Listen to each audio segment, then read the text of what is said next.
नमः परमर्षिभ्यो नमः परमर्षिभ्यः। हरि ओम्। अन्तरायतिमिरोपशान्तये शान्तपावनमचिन्त्य वैभवम् तन्नरं वपुषि कुञ्जरं मुखे मन्महे किमपि तुन्दिलं महः। गुरुर्ब्रह्मा गुरुर्विष्णुः गुरुर्देवो महेश्वरः। गुरुः साक्षात् परं ब्रह्म तस्मै श्रीगुरवे नमः। ईश्वरो गुरुरात्मेति मूर्तिभेदविभागिने व्योमवद्व्याप्तदेहाय दक्षिणामूर्तये नमः।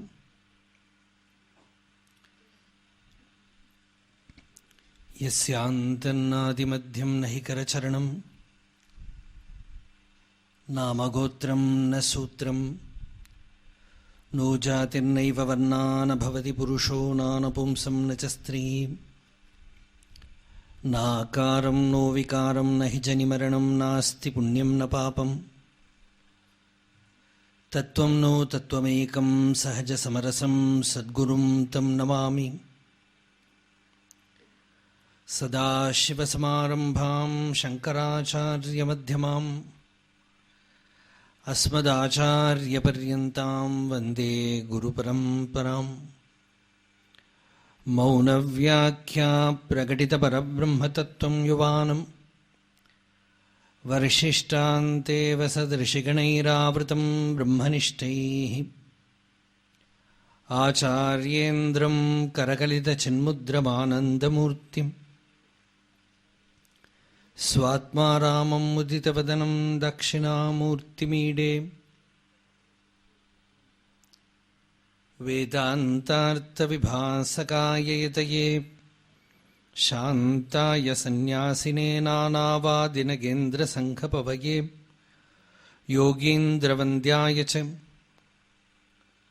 मोहध्वान्तदिवाकराय भगवत्पादाभितां बिभ्रते तस्मै भाष्यकृते नमोऽस्तु सततं पूर्णाय बोधात्मने अपारसच्चित्सुखवारिराशेः यस्योर्मिमात्रं भुवनं समस्तं गुहाहितं तं रमणं गभीरं चिन्ताविहीनं हृदि चिन्तयामि।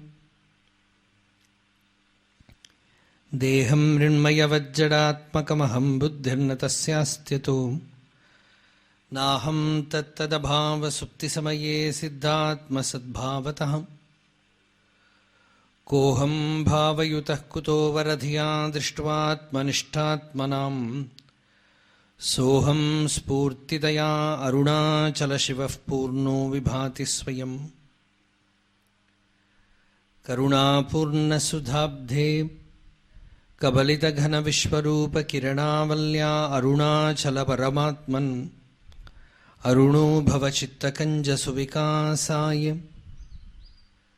त्वयि अरुणाचल सर्वं भूत्वा स्थित्वा प्रलीनमेतच्छित्रम् हृद्यहमित्यात्मतया नृत्यसि भोः ते वदन्ति हृदयं नाम अहमिति कुत आयातीत्यन्विष्यान्तः प्रविष्टयात्यमलधियाम्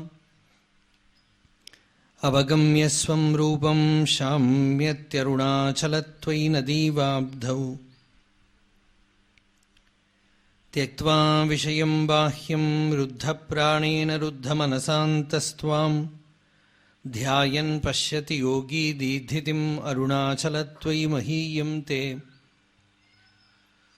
त्वय्यर्पितमनसा त्वां पश्यन् सर्वं तवाकृतितया सततं भजते अनन्यप्रीत्या स जयत्यरुणाचलत्वयि सुखे मग्नः।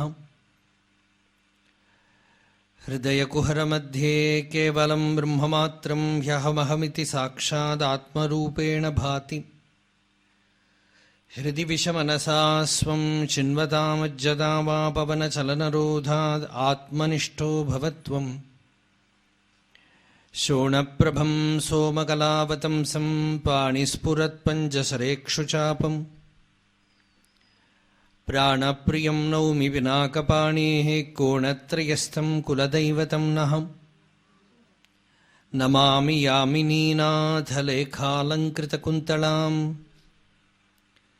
भवानीं भवसन्तापनिर्वापणसुधानदीं चूडोत्तंसितचन्द्रचारुकलिकां चञ्जत्शिखाभास्वरो लीलादग्धविलोलकामशलभश्रेयो दशाग्रे स्फुरन् अन्तःस्फूर्जतपारमोहतिमिरप्राग्भारमुच्चाटयन् चेतःसद्मनियोगिनां विजयते ज्ञानप्रदीपो हरः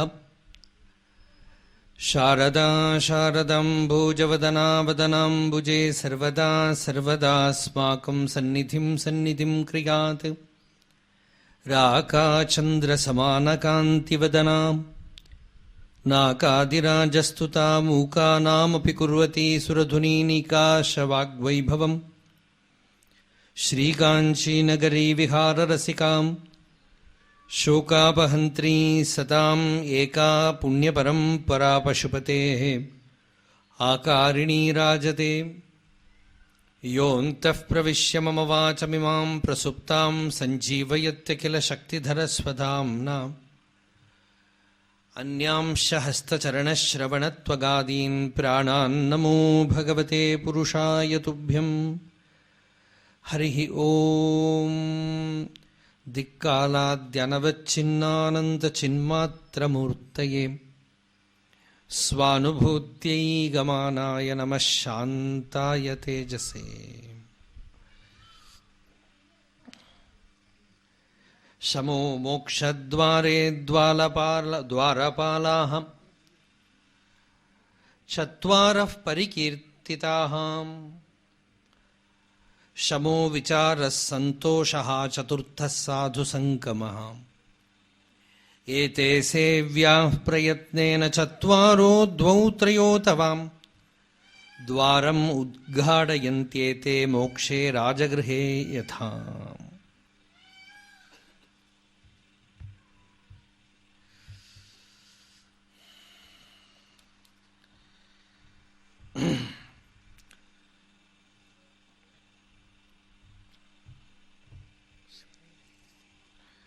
त्वत्पादाम्बुजमर्चयामि परमं त्वां चिन्तयाम्यन्वहं त्वामीशं शरणं व्रजामि वचसां त्वामेव याचे विभो वीक्षां मे दिशचाक्षुषीं सकरुणां दिव्यैः शिरं प्रार्थितां शम्भो लोकगुरो मदीयमनसः सौख्योपदेशं कुरु.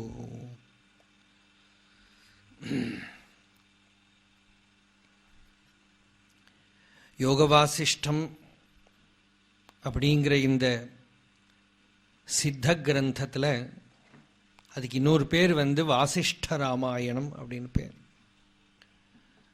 ஞான வாசிஷ்டம் அப்படிங்கிறதும் அதற்கு இருக்கிற பெயர்.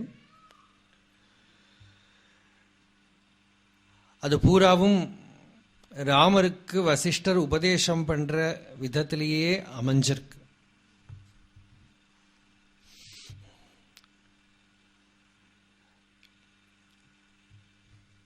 எதுக்கு ராமருக்கு போய் உபதேசம் அப்படின்னா, ராமரே ஒரு குரு கிட்டேந்து அடங்கி உபதேசத்தை பெற்று ஞானத்தை அடைஞ்சிருக்காருப்பா. அதனால அந்த மாதிரி ஒரு அடக்கம் இல்லாம சுதந்திரமா இதை கண்டுபிடிச்சுட்டு விடலாம்ங்கிற திமிரு நமக்கு வந்துவிடாதக்கு இருக்கணும். பார்த்தீங்களா, அதுக்காகத்தான். ஏன்னா ஞானத்துக்கு பெரிய தடை பிரதிபந்தமே இந்த திமிரு தான். நான் எங்கிட்டே அடைஞ்சுப்பேன், நானே சுதந்திரமாக கண்டுபிடிச்சிப்பேன் அப்படின்னு நினச்சேன். அந்த நானே தான் ப்ராப்ளம் இல்லையா?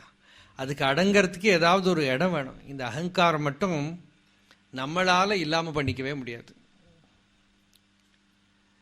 ஒரு பெரியவர் சொல்கிறார், எவ்வளவு பெரிய பீமசேனனாக இருக்கட்டும், மலையை தூக்கலாம், மரத்தை தூக்கலாம், பூமியை தூக்கலாம், எதை வேணா தூக்கலாம். தானே உட்கார்ந்து இருக்கிற சேரை தூக்க முடியுமா? தானே உட்கார்ந்து இருக்கிற சேர் எப்படி லிஃப்ட் பண்ண முடியும்? அதுபோல தன்னோட அபிமானமே இதுக்கு தோஷமா இருக்கிறது. இந்த அபிமானத்தை வச்சுண்டு பண்ணக்கூடிய எல்லா வேலையும் அபிமானத்தை அதிகம் பண்றதே தவிர நீக்க மாட்டேங்கிறது. நமக்கு நல்லதுங்கிறது எப்ப வரப்போறது, இந்த அகங்காரம் எப்போ ஒழிஞ்சு போறதோ அப்பதான் நல்லது வரப்போம். வைரஸ் இல்லையா, ஒரு வியாதிக்கு வைரஸ் கண்டுபிடிக்கிற மாதிரி சம்சாரங்கிற வியாதிக்கு வைரஸ் என்ன அப்படின்னா, அகங்காரவசாத் ஆபத், அகங்காராத் துராதயாம், அகங்காரவசாத் ஈஹான அகங்காராத் பரோ ரிபுஹு. இது வசிஷ்டர் சொல்ல, ராமரே வைரஸை கண்டுபிடிச்சுட்டார். ராமரே சொல்றார், இந்த வைரஸ் நான் கண்டுபிடிச்சுட்டேன், இதை நீக்கம் பண்ற மெடிசின் தான் எனக்கு தெரியல. ராமரே சொல்றாரு, எனக்கு தெரியல, நீங்க தான் எனக்கு சிகிச்சை பண்ணணும். எல்லாம் என்ன பண்ணினாலும் இந்த அபிமானம் அதிகமாகிறதே தவிர கம்மியாக மாட்டேங்கிறது. தன்னிழப்பை என்ன கற்று சாதிப்பன். ஒழிவில் ஒடுக்கத்தில் ஒரு பாட்டு, எதை வேணா சாதிச்சுடலாம், இந்த சாதிக்கிற ஒரு ஆசாமி இருக்கானோ இல்லையோ, அவனை எங்க போய் களையிறது தெரியல. தன்னிழப்பை என்ன கற்று சாதிப்பன், என்ன கற்றாலும் அது சாதிக்க முடியல. ஆனா சத்குருவாம் மன்னும் பெரும் சீயம், சத்குருங்கிற அந்த பெரிய சிம்மம் இருக்கேன், அந்த சிம்மம் இந்த மத யானை எதுக்குமே அடங்காது. ஆனா அந்த சிம்மத்தை பார்த்தா சொப்பனத்துல பார்த்தா கூட போருமாம், நேரடியா பார்க்கணுங்கிறது கிடையாது, சொப்பனத்துல பார்த்தா கூட அதுக்கு ஹார்ட் அட்டாக் வந்துடும். அதுபோல இந்த சத்குரு சொப்பனத்துல தோன்றினா கூட அபிமானம் நிவர்த்தி ஆயிடும். அதனால இந்த குருபதேசம் ஒரு வழி விதிச்சிருக்கு. பகவானே கீதையில ஞானத்தோட வைபவத்தை சொன்ன பிறகு இந்த ஞானம் எப்படி வரும் அப்படின்னு கேட்கறத பகவான் சொல்றார், தத்வித்தி பிரணிபாத்தேன பரிப்பிரஷ்னேன சேவையா உபதேக்ஷந்தி தே ஞானம் ஞானினா தத்துவதர்ஷினா. ஞானிகளா இருக்கிற தத்துவதரிசிகளா இருக்கிற ஞானிகள் இருக்காளே, அவ உனக்கு உபதேசம் பண்ணுவா. ஆனா நீ பண்ண வேண்டியது என்ன, வித்தி, நீ போய் நமஸ்காரம் பண்ணி பக்தியோட கேட்டு சரணாகதி பண்ணி பணிவோட அடக்கத்தோட அதை பெற்றுக்கணும். அவ உனக்கு எப்படி வேணா கொடுத்துடுவா. அவ யாராவது வாங்க கிடைக்காத மலிவா கொடுக்கறதுக்கு ரெட்டியா இருக்கு. கடை திறந்தேன் கொள்வாரில்லை அப்படின்னு ஒருத்தர் பாடினார். திறந்து வச்சிருக்கேன் ஃப்ரீயா, வாங்கிறதுக்கு தான் ஆள் இல்லைப்பா, யாராவது கிடைச்சா விடவே மாட்டோம் அப்படின்னு. சுவாமி சிவானந்தாக்கு முதல்ல ஒரு சிஷ்யர் சன்னியாசம் கொடுப்பேளா சுவாமின்னு கேட்டுன்னு வந்தார். சுவாமி என்ன பண்ணார்னா, அந்த சிஷ்யரை அங்கே பாத்ரூமில் வச்சு பூட்டி விட்டு பார்பரை கூப்பிட போனார். சன்னியாசம் கொடுக்கறதுக்கு முன்னாடி மொட்டை அடிக்கணுமோ இல்லையோ, அதுக்கு இந்த சிஷ்யரை பாத்ரூமில் வச்சு பூட்டி விட்டு பார்பரை கூட்டின்னு வர போனார். அப்போ எதுக்கு சுவாமி இப்படி பார்பரை கூட்டின்னு வர போகிறதுக்கு பாத்ரூமில் பூட்டி வைக்கிறேன், அதுக்கு நடுவில் மனசு மாறி எங்கேயோ ஓடி போயிட்டான். ஏதோ சன்னியாசம் வாங்கிக்கணும்னு ஒரு சங்கல்பம் வந்திருக்கு, எவ்வளவு நேரம் நிற்குமோ தெரியாது, அந்த ஒரு சுப சங்கல்பம் வந்திருக்கு. அதனால இருக்கிற நேரம் பாத்ரூமில் பூட்டி வச்சிருப்பேன். ஏன்னா அவ கொடுக்க ரெடியா தான் இருக்கா, யாராவது வாங்கிக்கிறதுக்கு இருக்காளானால் எல்லாரும் வாங்கிக்கட்டும். உபனிஷத் காலத்தில் இருக்கிற ரிஷிகள்லேருந்து அப்படித்தான், ஸ்ருண்வந்து விஸ்வே அமிர்தஸ்ய புத்திராக. உங்களுக்கு பர்த் ரைட்டுப்பா இந்த அமிர்தத்துவம்ங்கிறது. அப்பாக்கு பிள்ளை எப்படி வாரிசு வரானோ அது போல அமிர்தத்துவம்ங்கிறது உனக்கு கொடுக்கப்பட்டிருக்கு. அமிர்தஸ்ய புத்திராக. சுவாமி விவேகானந்தர் வெளிநாட்டில் போய் சொன்னார், எல்லாம் பாபிகளே பாபிகளே கூப்பிட்டே பழக்கம். அங்க போய் சொன்னார், உங்களை பாபிகளேன்னு கூப்பிடுறது தான் பாபம், அமிர்தஸ்ய புத்திராக அப்படின்னு. ஆயே தாமானி திவ்யானி தஸ்து. தேவலோகங்கள் எல்லாம் இருக்கிறவாளும் கேட்கட்டும், எல்லாருக்கும் கிடைக்கும், எல்லாருக்கும் இதை பருகலாம், அனுபவிக்கலாம், அடையலாம், நிறைவை அடையலாம், பகவத் சாட்சா்காரத்தை அடையலாம், ஞானத்தை அடையலாம். அந்த ஒரு ஆர்வம் இருக்கே, அந்த ஒரு ஆசை, அதுல சாதுக்கள் கொடுக்க ரெடியா இருக்கா. ஆனா இந்த சிஷ்யனுக்கு அது பிரயோஜனப்படணுமான இவன் பக்குவமா இருக்கணும், மெச்சூரா இருக்கணும். அதிகாரிணமா சாஸ்தே பலசித்திர் விசேஷதா உபாயா தேசகாலாத்யாக சந்தியஸ்மின் சஹகாரிணः. விவேக சூடாமணியில சங்கராச்சாரியர் சொன்னார், ஹரித்வார்ல உபதேசம் பண்ணப்படுறதா, இல்லை திருவண்ணாமலையில உபதேசம் பண்ணப்படுறதா, இல்லை நியூயார்க்கில் உபதேசம் பண்ணப்படுறதாங்கிறது முக்கியம் இல்லை. தீர்த்த கஷேத்திரத்தில் தான் உபதேசம் பண்ணணுங்கிறது கிடையாது. சில ஞானமெல்லாம் ராஜசதஸில் நடந்திருக்கு. ஜனகரோட சபை, பொலிட்டிக்ஸ் பேச வேண்டிய இடத்துல பிரம்ம வித்ய விசாரம் நடக்கிறது. அதனால எங்க வேணா உபதேசம் நடக்கலாம். ஜெயில தான் பகவான் முதல்ல உபதேசம் பண்றார். பகவத்கீதை யுத்த பூமியில. அதே பாருங்களேன், பகவத்கீதை கிருஷ்ணன் அர்ஜுனனுக்கு உபதேசம் பண்ணினது யுத்தம் நடக்க போறது, வெட்டு குத்துன்னு ஆரம்பிக்க போறது. அந்த இடத்துல உபதேசம், முதல் உபதேசம் எங்கன்னா பாகவதத்துல யசோதைக்கும் தேவகிக்கும் வசுதேவருக்கும் அப்படி பிறக்கிறார். பிறந்த க்ஷணத்திலேயே சங்க சக்கர கதாபாணியா தர்சனம் கொடுத்துன்னு சொல்றார். 2 ஜென்மா நீங்க கோட்டை விட்டுட்டேன், நானே உங்களுக்கு குழந்தையா பிறந்தேன், இந்த ஜென்மா தப்பிச்சுக்கணும். அதுக்கு ஒரு சீக்ரெட் சொல்லித்தரேன். என்ன சீக்ரெட்னா, வேர்ல்ட்ல இருக்கிற அட்டாச்மெண்ட்லாம் எடுக்கவே முடியாது நம்மளால. அதனால அதுக்கெல்லாம் முயற்சியே பண்ணாதீங்க. ஒரு பிரகிருதியை மாற்றவே முடியாது. அதனால என்னை பார்த்தா குழந்தைன்னு தான் தோணும் உங்களுக்கு. நினைச்சுங்க, பரவாயில்ல. ஏன்னா குழந்தைன்னு நினைச்சுக்கிறத பிரியம் வரும். ஆனா அப்பப்போ நாம் பிரம்மம்னு சிந்தை பண்ணுங்க. குழந்தைங்கிற அன்பு வரும். அன்பு கிட்ட பிரம்மங்கிற அந்த மருந்தை கொஞ்சம் சேர்த்துங்க. எங்க அன்பு வரதோ அந்த பொருள் உலகத்தில் இருக்கிற ஒரு பொருள்ங்கிற நினப்பு தான் சம்சாரம். அது ஈஸ்வரஸ்வரூபம் இல்லையா? அப்ப சுவாமியோட மகா வாக்கியம் என்ன? My father alone exist, nothing else, nobody else, no one else இல்லையா? பகவான் ஒருத்தர். நிறைய பேர் கணேசன் நான் இப்ப கூட சொல்லிட்டு இருந்தான், ஏதாவது ஒரு ப்ராப்ளம் வேதனைன்னு சுவாமியை பார்க்கறதுக்குன்னு ஓடி போனா மகா வாக்கியம் மாதிரி ஏதோ ப்ராப்ளத்தை எல்லாம் கொட்டினா கூட அதுக்கு பரிகாரம் ஒவ்வொன்றா பரிகாரம் எடுத்து இந்த ப்ராப்ளத்தை கேட்டுண்டு அதுக்கு ஆன்சர் இல்லை, எல்லாத்தையும் கேட்டு வச்சுட்டு ப்ராப்ளத்தை எல்லாம் கேட்டுன்னு விட்டு ரொம்ப நேரம் இருந்துட்டு அன்பா கையை பிடிச்சுண்டு,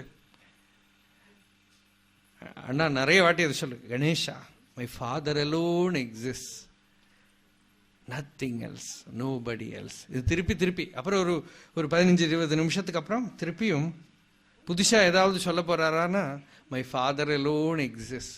இதுதான் அத்வைதம்னா இதுதான். ஏன்னா ஈஸ்வரன் மட்டும்தான் இருக்கார், வேற எதுவும் இல்லைப்பா. நீ பலது இருக்குன்னு நினைச்சுட்டு தான் ஏமாந்து போயிடுற. பகவானை தவிர ஒரு உலகம் இருக்குன்னு நினைச்சுன்னு ஏமாந்து போயிடுற. பகவானை தவிர நீ இருக்கேன்னு நினைச்சுட்டு இருக்க. பகவானை தவிர பல விஷயங்கள் கர்மா இருக்குன்னு நினைச்சுட்டு இருக்க. அது நம்ம சாஸ்திரம் எல்லாம் படிச்சு தெரிஞ்சுட்டாலும் மறந்து போயிடுவோம். குரு கிட்ட போறது புதுசா ஒரு அறிவுக்கு இல்ல, நமக்கு ஆல்ரெடி உள்ள இருக்கிற அறிவை ஞாபகப்படுத்திட்டே இருப்பார். மறந்து மறந்து போயிடுவோம். நம்ம PhD எடுத்திருக்கிறது அதுலதான். நம்ம சாமர்த்தியம் என்ன மறந்து போயிடுறோம். கீதை பூரா கேட்ட அர்ஜுன என்ன சொன்னார்? ஸ்மிருதி லப்தான, ஞாபகம் வந்துருத்து. நஷ்டோ மோக ஸ்மிருதி லப்தா த்வத் பிரசாதாத் மயாச்சுத ஸ்திதோஸ்மி கத சந்தேக கரிஷ்யே வச்சனம் தவ. நீ என்ன சொல்றியோ அதேபடி பண்றேன். என்ன ஞாபகம் வந்துருத்தணும், மறந்து போயிடுறது. திருப்பி திருப்பி ஞாபகப்படுத்திக்கோ. ஒரே மருந்து தான், ஞாபகப்படுத்திக்கோ. ஒரு நாளைக்கு ரொம்ப இன்டென்ஸா ஏதோ வேதனையோட போன போது 9 தடவை சுவாமி இதை சொன்னார்னு சொல்லிட்டு இருந்தான். 9 தடவை திருப்பி திருப்பி 10 நிமிஷம் கழிச்சு ஃபாதர் அலோன் எக்ஸிஸ்ட். தேவக்கியம்மா கூட சொல்லிட்டு இருந்தா, ஒரு நாள் என்ன மந்திர ஜபம் மாதிரி இதையே பண்ண சொன்னார். Father alone exist. ராமகிருஷ்ணர் சொல்லுவார், இது ரொம்ப சாதனை பண்ணி ஒன்றும் பண்ண முடியாத ஒரு நிலை வரபோது நீ அம்பாள்கிட்ட போய், அம்மா நீ மட்டும்தான் இருக்கேன் நான் இல்லை, நீ மட்டும்தான் இருக்கேன் நான் இல்லை இப்படின்னு சொல்லிகிட்டே இருக்கு.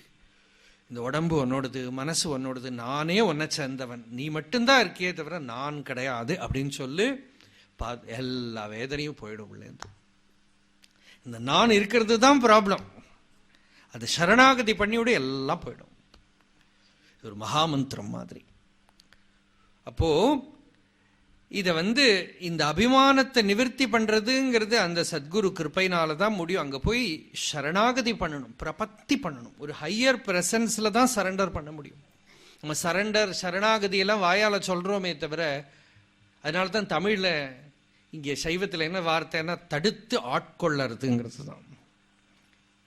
அது ரொம்ப அழகான வார்த்தை. என்ன சரணாகதினா நம்ம தான் ஏதோ பண்ற மாதிரி தோன்றும், நம்ம தான் போய் ஏதோ சரண்டர் பண்றோம் அப்படின்னு.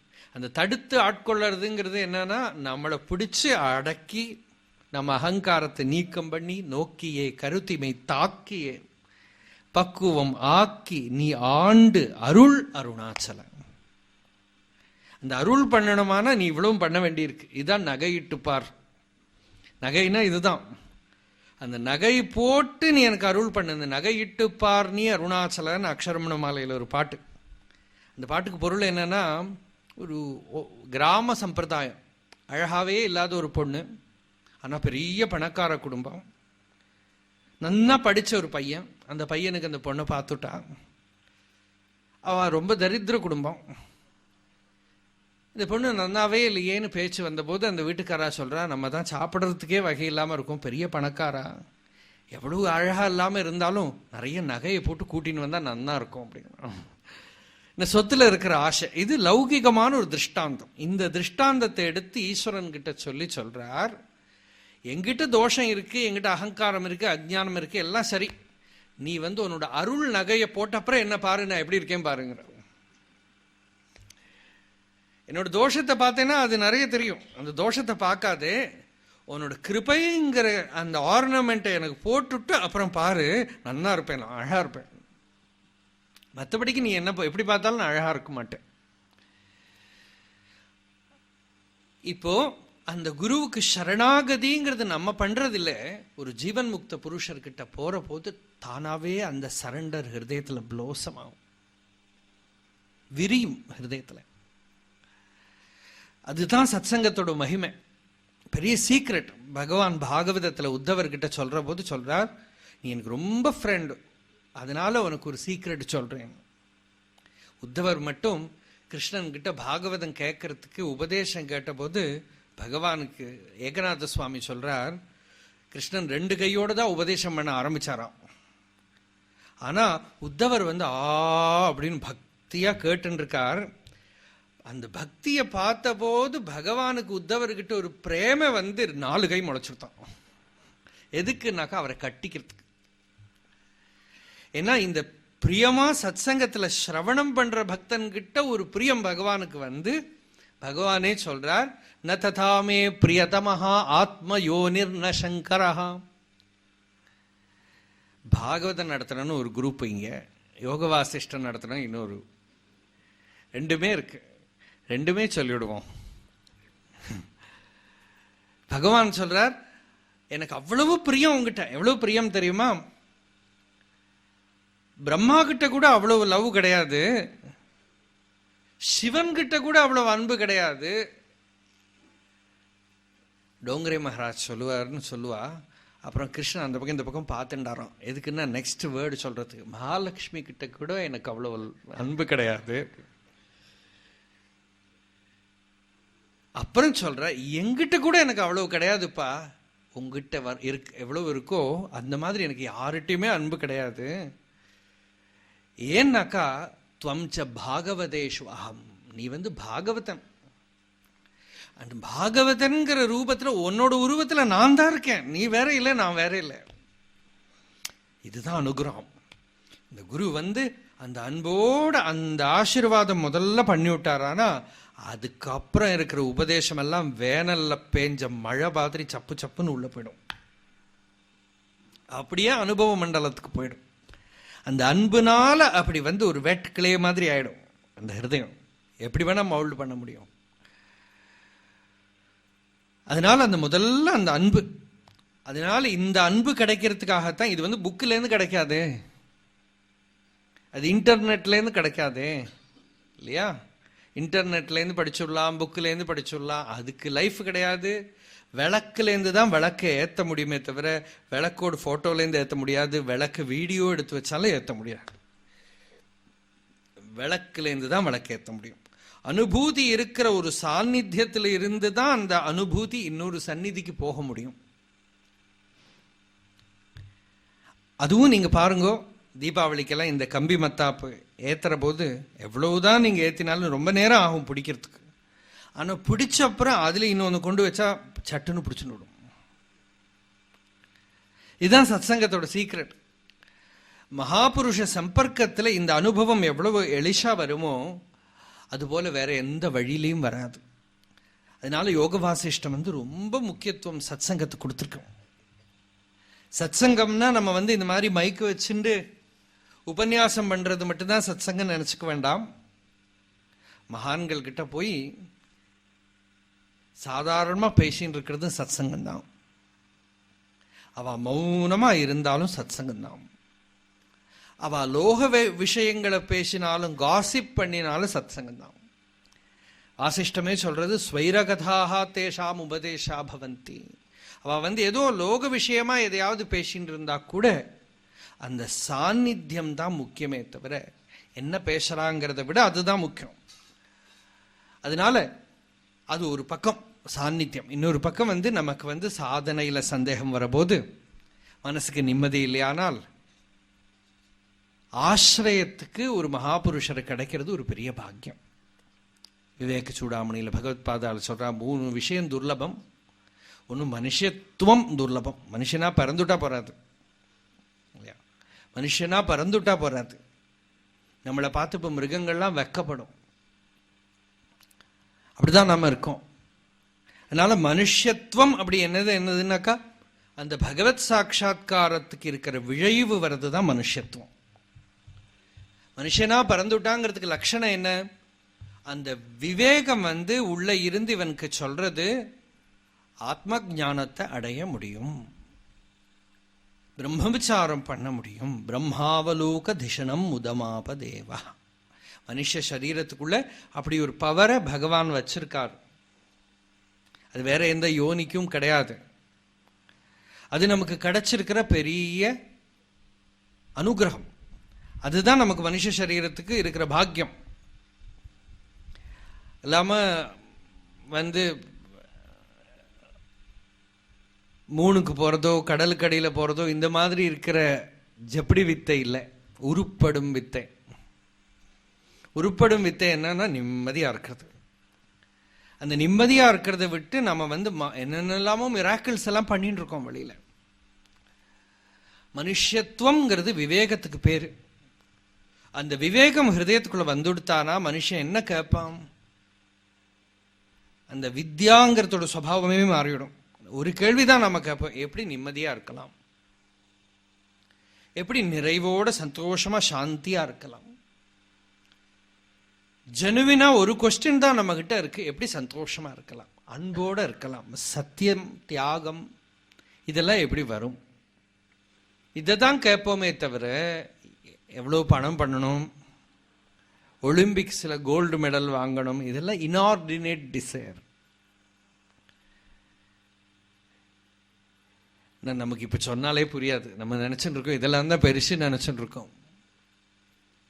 நிம்மதியா சந்தோஷமா இருக்கிறதுங்கிறத கோட்டை விட்டுட்டு ஒரு பிரமிக்க வைக்கிற மாதிரி ஏதாவது பண்ணுறது தான் பெருசுன்னு நினைச்சுக்கிறோம். மனுஷனுக்கு விவேகம் வரபோது அவன் ஒரே விஷயம்தான் கேட்கிறான், எப்படி நிம்மதியா இருக்கலாம். அந்த கேள்வி கேட்டாலே விவேகம் வந்தாலே நெக்ஸ்ட் ஸ்டெப் என்னன்னாக்கா வைராக்கியம் வந்துடும், சாந்தி வந்துடும். 4 விஷயம் சாதாரண வேதாந்தத்தில் விவேகம், வைராக்கியம், சமாதி ஷட்க சம்பத்தி, முமுக்ஷுத்வம் அப்படிங்கிறது சாதனா சதுஷ்டய சம்பத்தி. இங்க இப்ப என்ன சொல்றாருன்னா 4 விஷயத்தை தான் சொன்னார். முதல்ல சமஹ, அப்புறம் விசாரஹ, அப்புறம் சந்தோஷ, அப்புறம் சதுர்த்த சாது சங்கம. 4 விஷயத்தை வசிஷ்டர் சொன்னார். இந்த மோக்ஷத்வாரத்தோட பூட்டோட சாவி 4 பேர்கிட்ட இருக்குப்பா. இதுல யாரையாவது ஒருத்தரை பிடிச்சாலே உனக்கு உள்ள பூந்துன்னு விடலாம். உனக்கு முக்தி வேணுமா? முக்தினா பயப்பட வேண்டாம், செத்து போயிட்டு தான் அடையிறதுங்கிறது இல்லை. ஆத்மானுபவம் தான் முக்தி,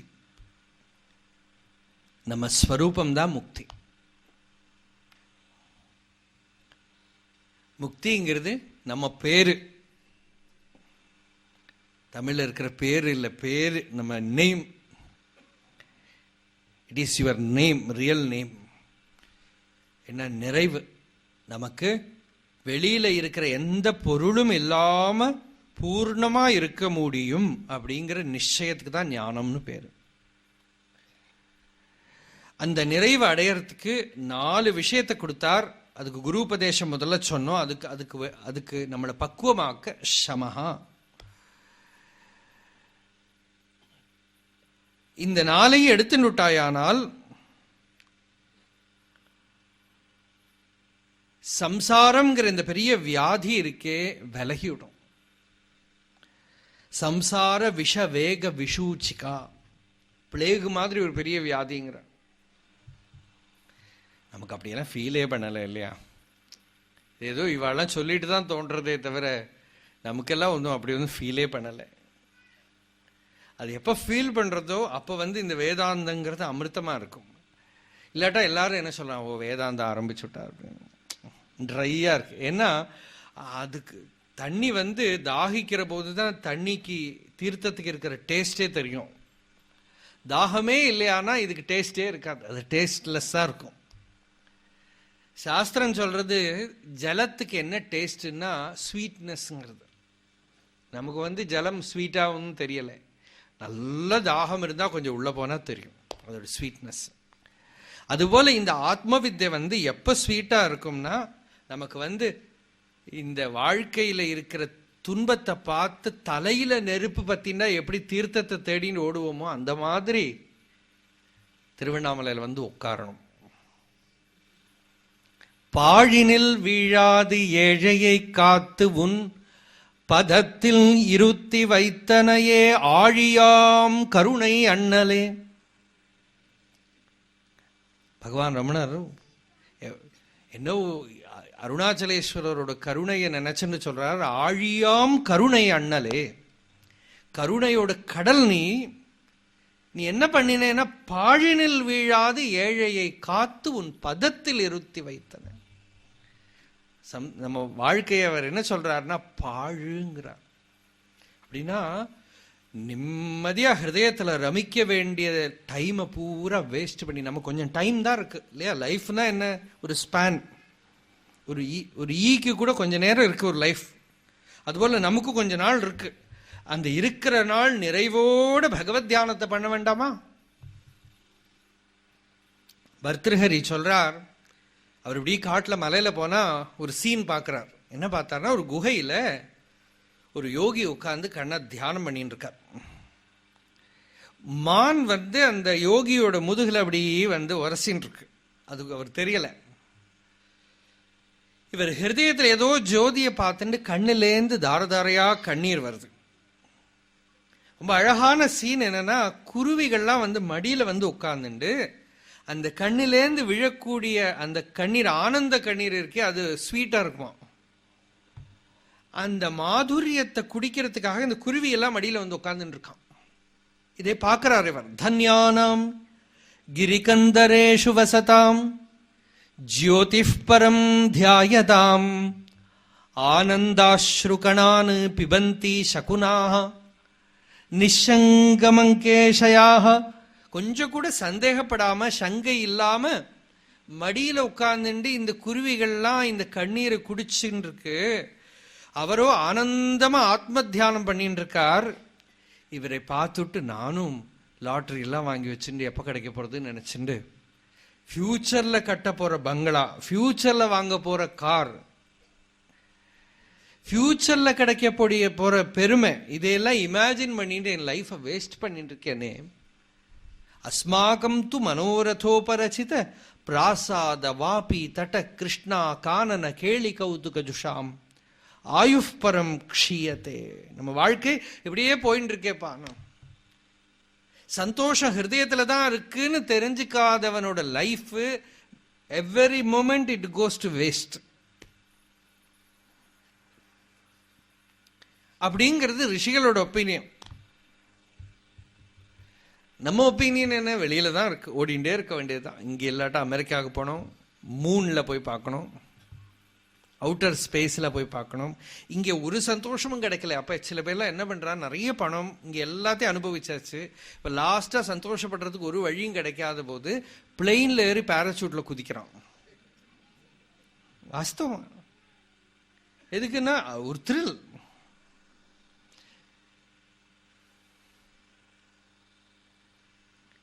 எதுக்கு இது பண்ணணும், ஏன் பண்ணணும்னு சும்மா ஒரு த்ரில்.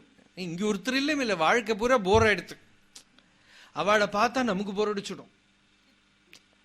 லைஃப்ல எல்லா பிளஷரை அனுபவிச்சாச்சு வச்சுங்கோ, இன்னும் ஒரே ஒரு டோர் தான் முன்னாடி திறந்து இருக்கும். என்னது தெரியுமா? சூசைடு. வாஸ்தவம். It can lead you only there. எனக்கு எல்லாம் அனுபவிச்சாச்சு, எல்லாம் வெறுத்து போயாச்சு, அப்புறம் என்ன பண்ண? இந்த சத்சங்கம் கிடைக்கலையானால், ஒரு ஹையர் அனுபவத்துக்கு சாத்தியதை இருக்குன்னு தெரியலையானால், அதை அடையலாம்ங்கிறது இவனுக்கு தெரியலையானால், அதுக்கு இருக்கிற முயற்சி இவனுக்கு பண்ண முடியலையானால், இவனுக்கு அப்புறம் அங்கதான் போகணும் தோணும். இந்த பக்கம் பார்த்தா பாழ் இல்லையா? உலக வாழ்க்கை பாழ். தர்மத்தோட பதத்துக்குள்ள இருந்துட்டு என்ன சுகத்தை வேணா அனுபவிக்கலாம்பா. அவனுக்கு பகவத் சாட்சா்காரத்தை அடையலாம், பக்தி பண்ணலாம். அதை விட்டு விட்டு அதர்மத்தோட வழியில போயிடுத்தானா, உலகத்துல மனசை விட்டுடுத்தானா, அப்புறம் பெருக்கி திருப்பி எடுக்கவே முடியாது. அந்த பாழை பார்த்துதான் இங்க துஸ்ஸகாராம சம்சார விஷவேக விஷூச்சிகா வசிஷ்டர் சொல்றார். ஹே ராமா, இந்த சம்சாரம்ங்கிறது இருக்கே விஷவேக விஷூச்சிகா, எல்லாம் சௌக்கியமா இருக்கிற வரைக்கும் சரி, அது மட்டும் அதோட நேச்சரை அப்படி காட்டி விடுத்தானா தாங்க முடியாது. எல்லாம் இப்ப சும்மா நான் ஒன்னும் பிரவச்சனத்துக்கு சொல்லலை.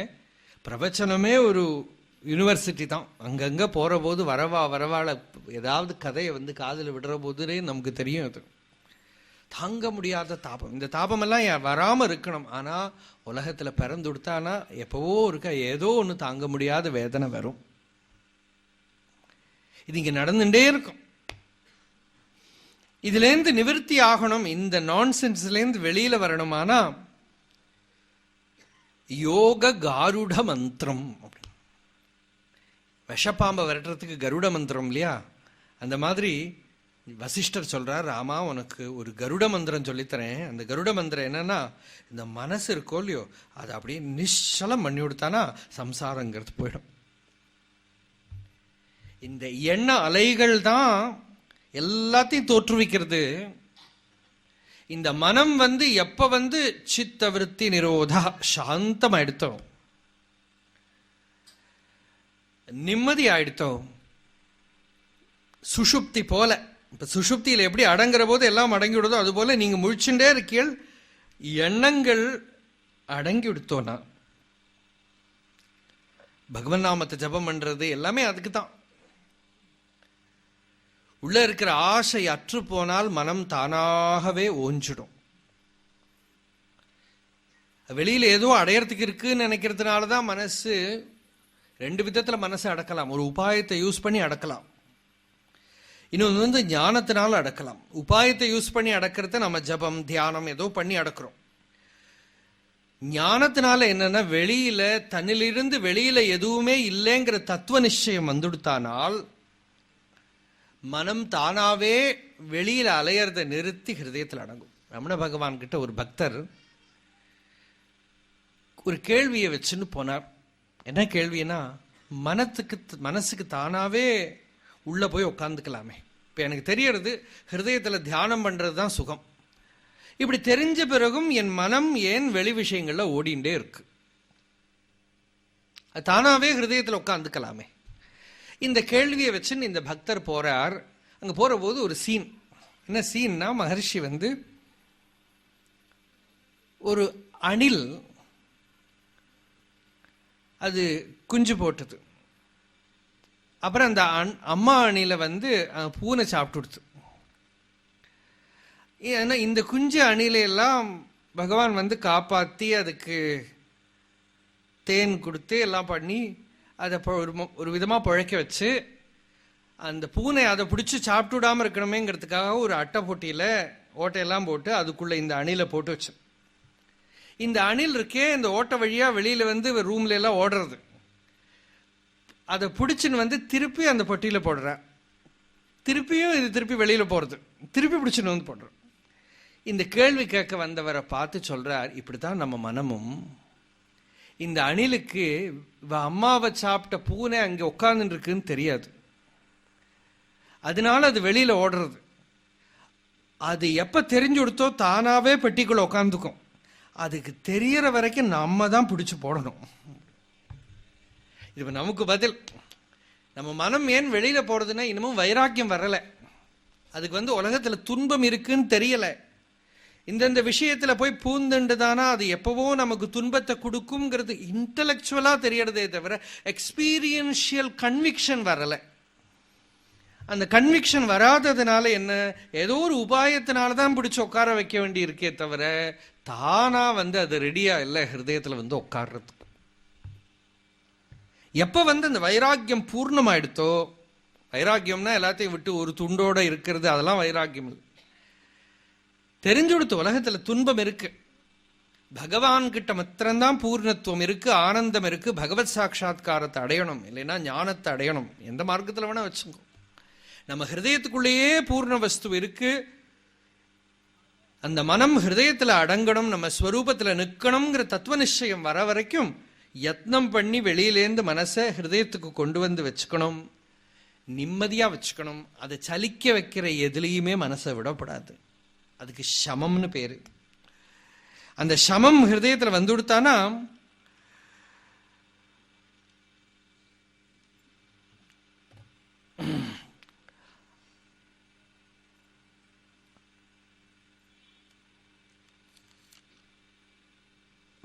லோகத்துல நம்ம குடும்பத்தில் இருந்தோமானாலும் என்ன இருந்தாலும் ஒரு நிம்மதி இருக்கும். யாரு வாஸ்தவமான சாந்தி உள்ளவன்னாக ஒரு திருஷ்டாந்தம் சொல்றார். துஷாரகரபிம்பாட்சம் மனோயஸ்ய நிராகுலம் மரணோத்சவ யுத்தேஷு சாந்த இதி கத்தியதே. ஒருத்தன் சாந்தியா இருக்கான். எப்ப சாந்தியா இருக்கான்? தூங்குற போது. தூங்குற போது மட்டும் சாந்தியா இருக்கிறவன் சாந்தன் சொல்லுவோமா? ஒருத்தர் ஒரு ஆசிரமத்துக்குள்ள எங்கேயோ குகையில போய் உட்கார்ந்துட்டு இருக்கார், கோபமே வராது. ஏன்னா அவர் கோவிச்சுக்கிறதுக்கு யாருமே இல்லை. எல்லா ப்ராப்ளத்துக்கு நடுவில் இருந்துண்டு, யுத்தத்துக்கு நடுவில் இருந்துண்டு, நிராகுலம், எந்த வியாகுலத்தையும் இல்லாம மனம் நிம்மதியா இருக்கும். அதுக்கு திருஷ்டாந்தமே கிருஷ்ணன் தான் இல்லையா? கீதை உபதேசம் பண்றவர் யுத்த பூமியில பிரசாந்தமா உட்கார்ந்து இருக்கார், சிரிச்சுன்னு இருக்கார். நிராகுலம் மரணோத்சவ யுத்தேஷு, மரணம் நடக்கிற போது நிம்மதியா இருக்கார். உற்சவ பெரிய கோலாகலம் நடக்கிற இடத்துல நிம்மதியா இருக்கார்.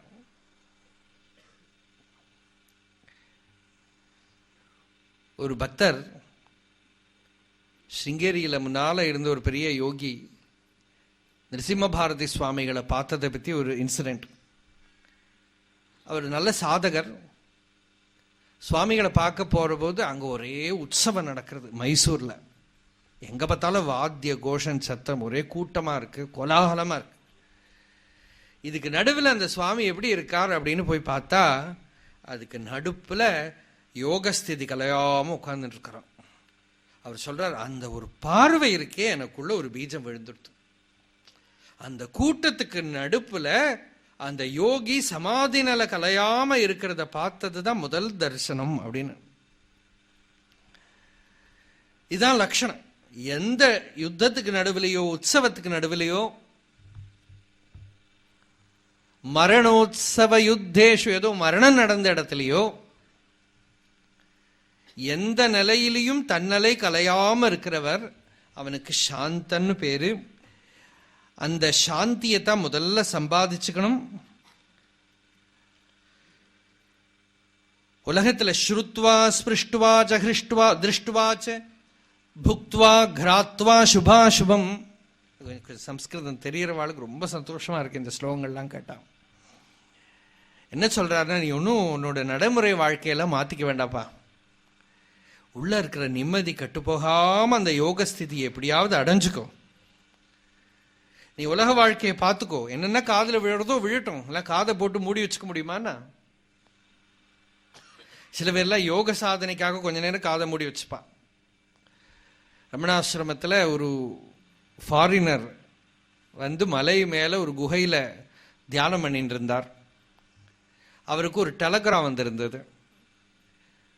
அவர் குகை வாசல்ல கதவு இருந்தது. அந்த கதவை போய் வா டக்கு டக்கு டக்கு பண்ணிகிட்டே இருக்க. அவர் திறக்கவே மாட்டேங்கிறார்.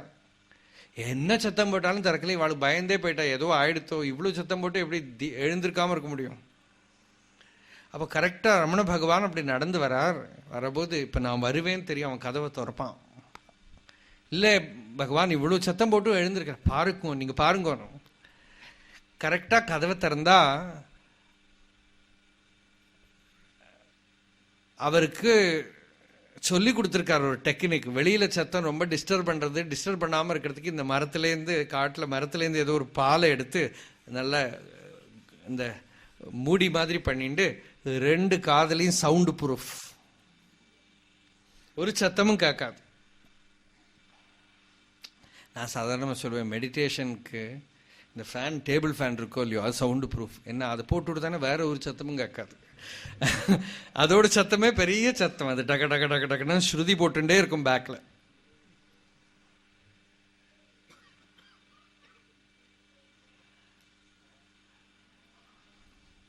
அது வேற இந்த பழைய ஃபேன் ஆனா 2 தான் உண்டு. ஒன்னுல ஆஃப் இல்லாட்டா, ஒன்னுல டாப் இல்லாட்டா ஆஃப். இந்த 2, 3 எல்லாம் கிடையாது. அதுக்கு சத்தம் போட்டுட்டே இருக்கும். இருக்கிற வாத்தியங்கள்லாம் கேட்கலாம்.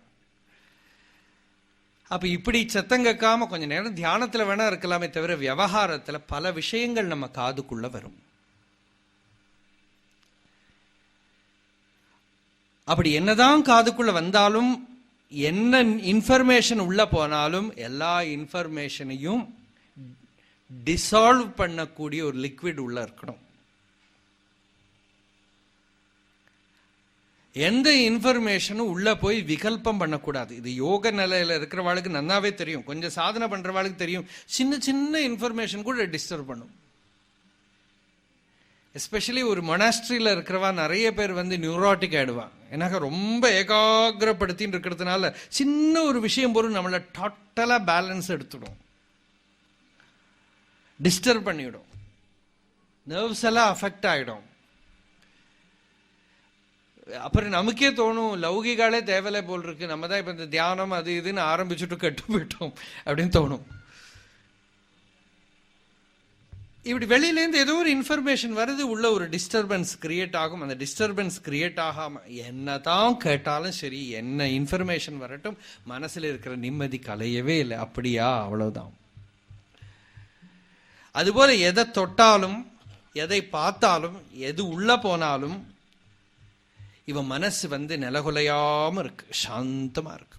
நெருப்புல போய் ஹோமம் பண்ண மாதிரி உள்ள இருக்கிற ஞான அக்னி எல்லாத்தையும் ஸ்ரிதம் பண்ணி விடுறது. அப்படி யார் இருக்கானோ அவனுக்கு தான் சாந்தன்னு பேரு. அந்த சாந்தி எப்படி வரும்? சாஸ்திர விசாரத்தினால வரும், சாஸ்திரத்தை விசாரம் பண்றதுனால வரும். முதல்ல வந்து சமம், மனசை வந்து நிம்மதியா வச்சுக்கிறது ஃபர்ஸ்ட் ஸ்டெப். பகவன் நாமத்தை ஜபம் பண்றது, சத்சங்கத்தில் உட்கார்ந்துக்கிறது எல்லாம் எதுக்குன்னா நிம்மதியா இருக்கிறதுக்கு தான், சாந்தியா இருக்கிறதுக்கு தான்.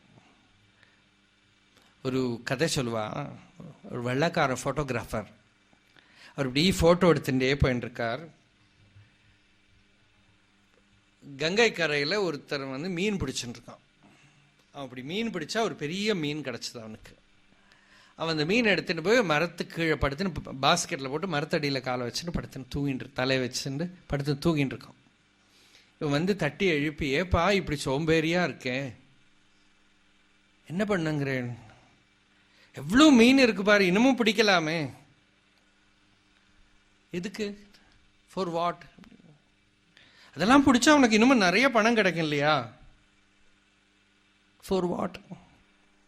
அப்போ உனக்கு வலை வாங்கலாம். இப்போ சின்ன இந்த குச்சியை வச்சுன்னு பண்ணிட்டு இருக்கியே, வலை வாங்கலாம்.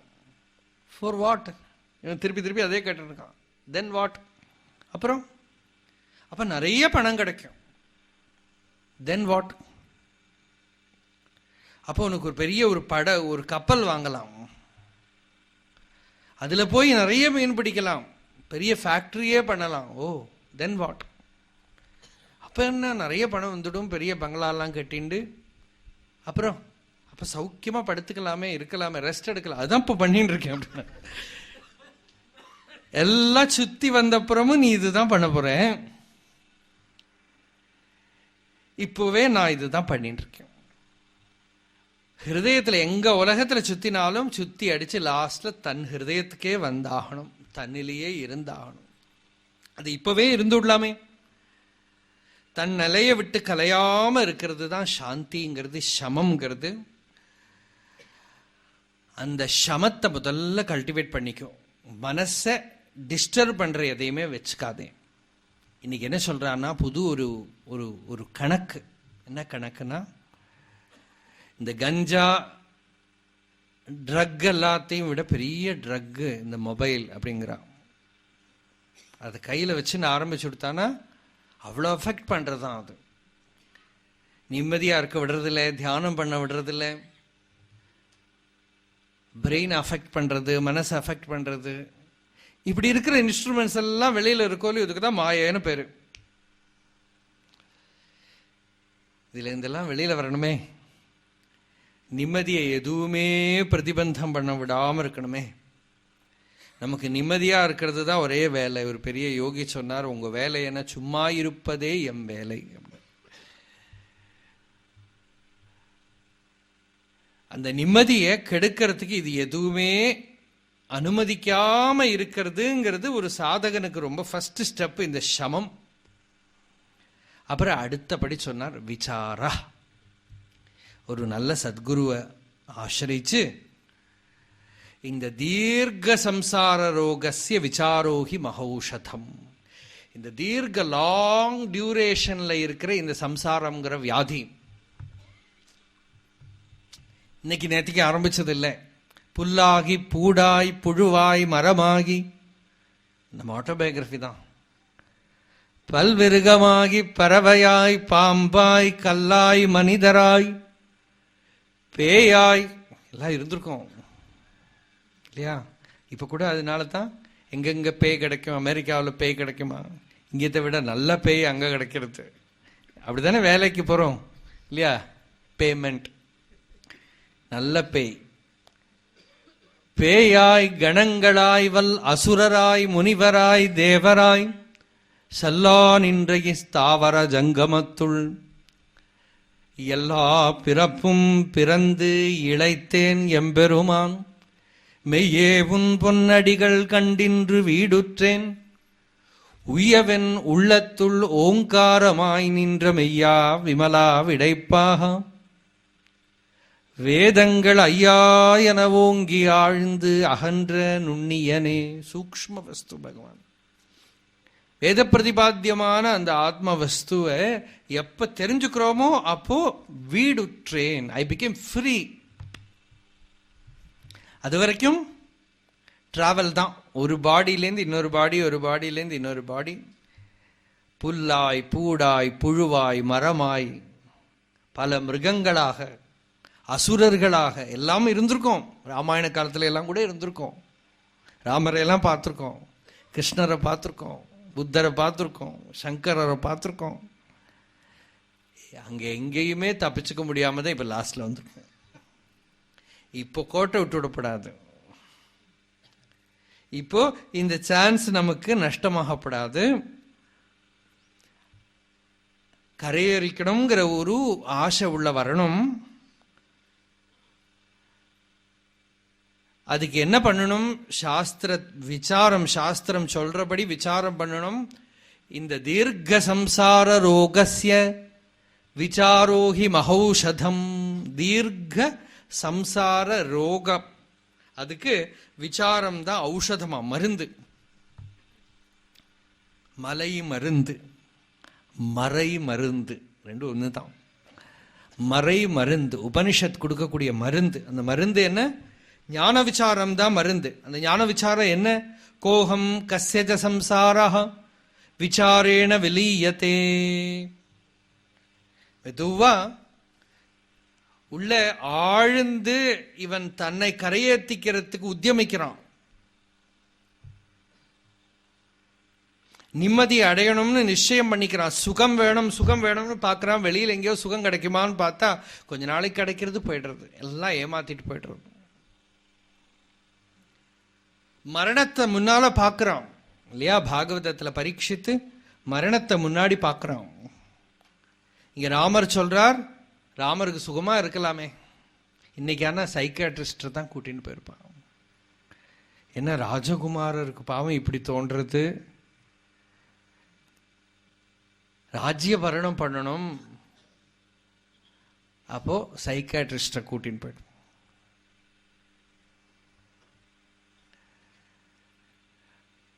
ராமருக்கு அந்த வைராக்கியம் வரபோது வசிஷ்டர் சந்தோஷப்பட்டுன்னு சொல்றார், இப்பதான்டா கரெக்ட் டைம் விசாரம் பண்றதுக்கு. இப்பதான் நீ உன்னோட ஸ்வரூபம் என்ன அப்படின்னு பார்த்து தெரிஞ்சுக்கணும். நீ உன்னை உணர்ந்தால் நீ பூர்ணமாயிடுவேன். அப்புறம் நீ ராஜாவா இருக்கலாம், என்ன வேணுமானா இருக்கலாம். ஞானத்துக்கு ரொம்ப சுவாதந்திரியம். ராமகிருஷ்ண பரமஹம்சர் பலவித சாதனைகள் பண்ணியிருக்கார். முதல்ல அவருக்கு அந்த விரக தாபம், பகவத் சாட்சா்காரத்துக்கு இருக்கிற தாபத்துல உடம்பெல்லாம் எரிஞ்சுன்னு இருந்தது. எல்லாமோ மெடிசின்லாம் சாப்பிட்டு பார்த்தாரு, ஒன்றும் பிரயோஜனப்படலை.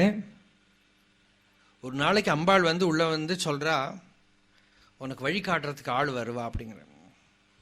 கரெக்டா பார்த்தா கங்கையிலேருந்து படகுலேருந்து ஒரு அம்மா இறங்குறாங்க. ஹிருதய, அவரோட மருமான் ஹிருதய கூப்பிட்டு சொல்றா, அந்த அந்த அந்த பைரவி இறங்குறாளே, அவளை அழைச்சுன்னு வா, அவன் எனக்காகத்தான் வந்திருக்கான். ஹிருதய்க்கு ஒரே ஆச்சரியமா இருக்கு. ஏன்னா எந்த ஸ்திரீகளையுமே பக்கத்துல கூப்பிட மாட்டார் இவர். இந்த பைரவி பிராமணி அழைச்சுன்னு வச்சோம்.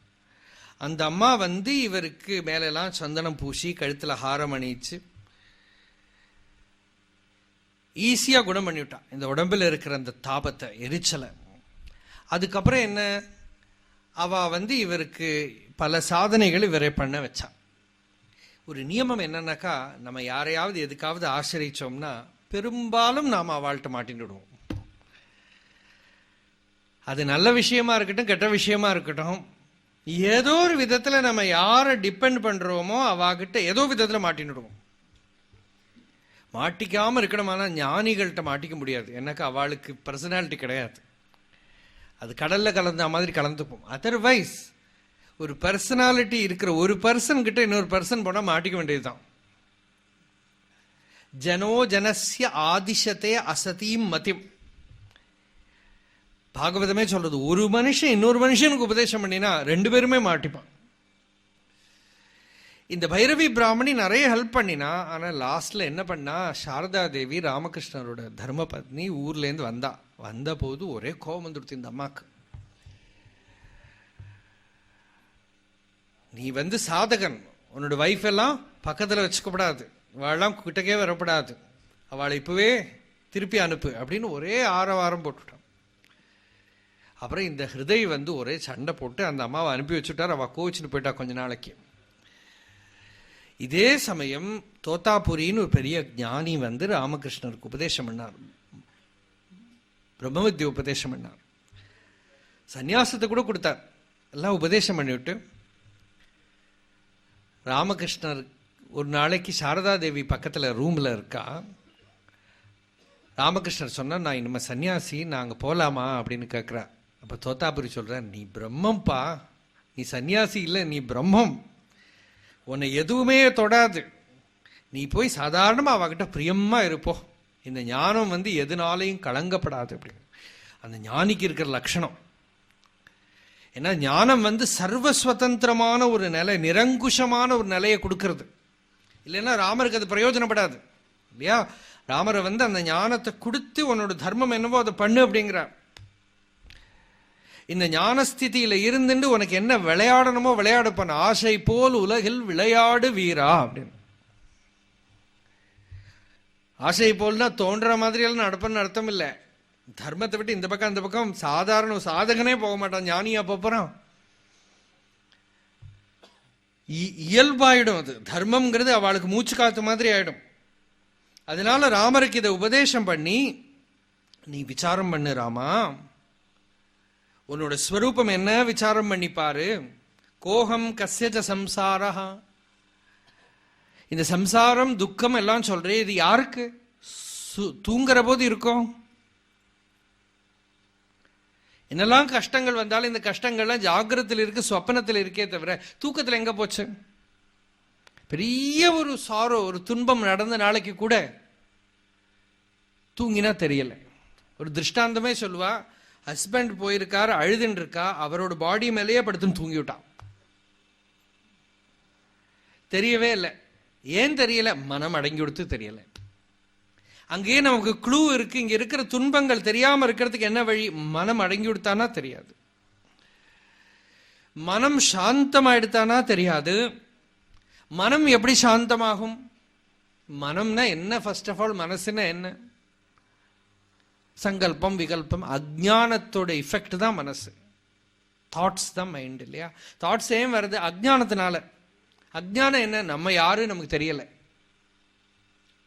தயவு பண்ணி இது ரொம்ப கஷ்டம், பிலாசபி அப்படியெல்லாம் நினைச்சுக்காம கேளுங்களேன். ஒரு விஷயம் மாத்திரம் சொல்றேன், இதை நீங்க கோட்டை விட்டுவிட்டு வேற ஏதாவது மருந்து இருக்கு நினைச்சுட்டால் மருந்தே கிடையாது. நீங்க எந்த மருந்து சாப்பிட்டாலும் அதெல்லாம் அப்பிடைசர் மாதிரி ப்ரிப்பரேஷன் தானே தவிர சாப்பாடு இதுதான், மருந்து இதுதான். ஏன்னா நீங்க எங்கெல்லாம் சுத்தினாலும் லாஸ்ட்ல நீங்க உங்ககிட்டயே வந்து ஆகணும் இல்லையா? கருணையினால சாஸ்திரம் சொல்றது, இது வேண்டாம் எங்களுக்கு, வேற ஏதாவது சிம்பிள் வழி. சிம்பிள் வழி கிடையாது. நம்ம ஸ்வரூபத்துக்கு டிஸ்டன்ஸே இல்லை. நமக்கும் ஈஸ்வரன்னா ஒரு இமேஜினேஷன்ல எங்கேயோ வச்சுட்டு இருக்கோம். எங்கேயோ கைலாசத்தில் இருக்காரோ, வைகுண்டத்தில் இருக்காரோ, சேஃபா தூரக்கு வச்சுடுறோம். சுவாமியை கோவிலுக்குள்ள வச்சுட்டோம், குருவை வெளியில வச்சுட்டோம். அட்லீஸ்ட் ஆத்மாவையாவது எங்கேயும் வைக்க முடியாதோ இல்லையோ, அது உங்ககிட்ட தான் இருக்கு, நித்திய சித்தமா இருக்கு இல்லையா? நீங்களே அதுவா இருக்கீள். அதுவாவே இருந்துட்டு அதுக்கும் உங்களுக்கும் டிஸ்டன்ஸே இல்லை. நாம என்ன கேட்கிறோம்? எத்தனை தூரம் இருக்கு கேட்கிறோம். தூரமே இல்லைப்பா. ஒரு மூமெண்ட், சின்ன மூமெண்ட் அசங்கிறதுக்கு கூட முடியாது. நீக்கம் அற நிறைகின்ற பரிபூரண ஆனந்தமே நீங்க கூட முடியாது. எப்படி நீக்கிறது? எங்க நீக்கிறது? எதுல இருந்து எதுக்கு நீங்கிறது? வெளியில ஒரு பொருள் இருந்தா தானே நீங்க முடியும். எது உனக்குள்ள உன்னோட ஸ்வரூபமா சித்தமா இருக்கோ. இப்போ இங்க பூரா லைட் எல்லாம் ஆஃப் பண்ணி இருட்டு பண்ணினா சிம்பிள் டார்க்னஸ் அதுவே நமக்கு ஒரு உபதேசத்தை கொடுக்கும். துன் இருளே அப்படின்னு கூப்பிடுறா. நல்ல டார்க் இருள். அந்த இருளுக்குள்ள என்ன நமக்கு தெரியறது? பக்கத்துல யாரையுமே தெரியல வச்சுங்கோ, நம்ம உடம்பே நமக்கு தெரியல. ஆனா என்ன தெரியறது? ஒரு சிம்பிள் பிரசன்ஸ், நான் இருக்கேன் அப்படிங்கிற எக்ஸிஸ்டன்ஸ் மட்டும் தெரியறது இல்லையா? இது தெரியறதுக்கு பெரிய மூளை ஒன்றும் தேவையில்லை. இன்ஃபேக்ட் மூளையே வேண்டாதுக்கு.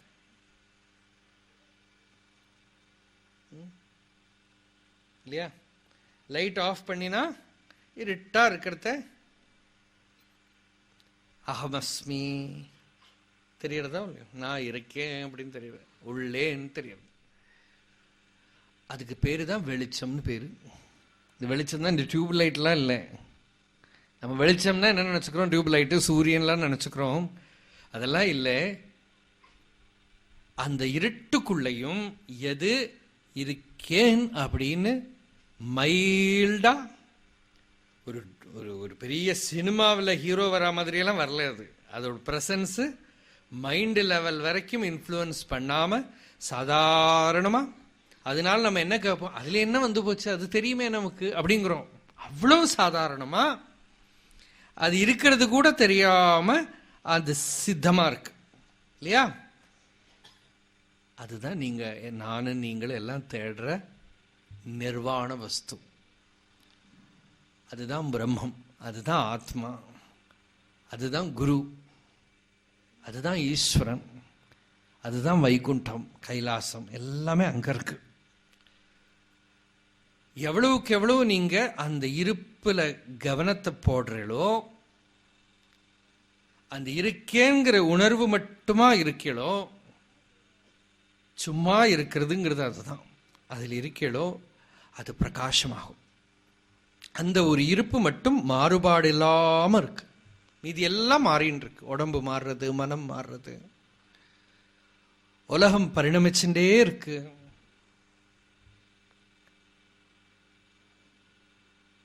எல்லாம் மாறுறது. இந்த அகங்கிற ஒரு அனுபவம், நான்கிற ஒரு தன்மை மட்டும் மாறுபாடு இல்லாம பிரகாசிச்சுட்டே இருக்கு இல்லையா? இதுக்கு ஒன்றும் யாரும் வேண்டாம். இதுக்கெல்லாம் ஒன்றும் வெளியில யாரும் சொல்லித்தரவே வேண்டாம். கண்ணாடி தான் சாஸ்திரம். சின்ன குழந்தைகளுக்கு கூட புரியும். நர்சரி கிளாஸ் குழந்தைகளுக்கு சொல்லி கொடுத்துருக்கேன் நான். குழந்தைகள்லாம் ஆச்சரியமா, is it possible to know it? அது ரொம்ப அற்புதமா அந்த குழந்தைகள் வேற இருட்டில் என்ன தெரியறதுன்னா, I know my presence, my existence, இப்படிலாம் அழகா ஆன்சர் பண்ணும்.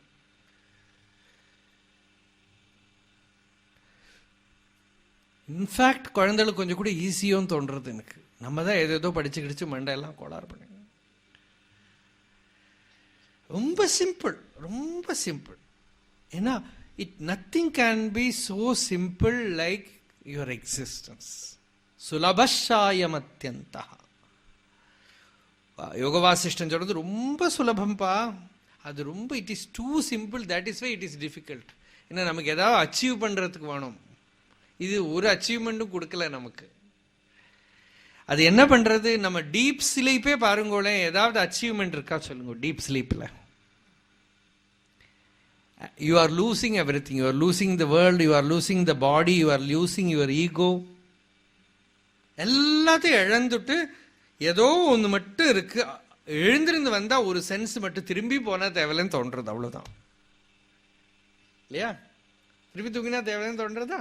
என்ன சந்தோஷம் பாருங்களேன். என்ன சந்தோஷம்! தூக்கம் சொல்றதே என்ன சந்தோஷம் பாருங்க. தூங்கிக் கண்டார் சிவலோகமும் தன்னுள்ளே அப்படின்னு திருமூலர் பாடினார். தூங்கியே சிவலோகத்தை பார்த்தாளாம் அப்படின்னு. இன்னைக்குதான் வழி கிடைச்சது அவளுக்கு. தூங்காம தூங்கணும், தூங்கவே கூடாது. ஆனா தூக்கம் மாதிரி மனம் அடங்கிடணும். சாந்தமா காயத்ரி ஜபம் பண்றத காத்தாலன்னு ஜபம் பண்ற போது அந்த தீமகி அப்படிங்கறத மனசு அப்படி சாந்தமா இருக்கும்.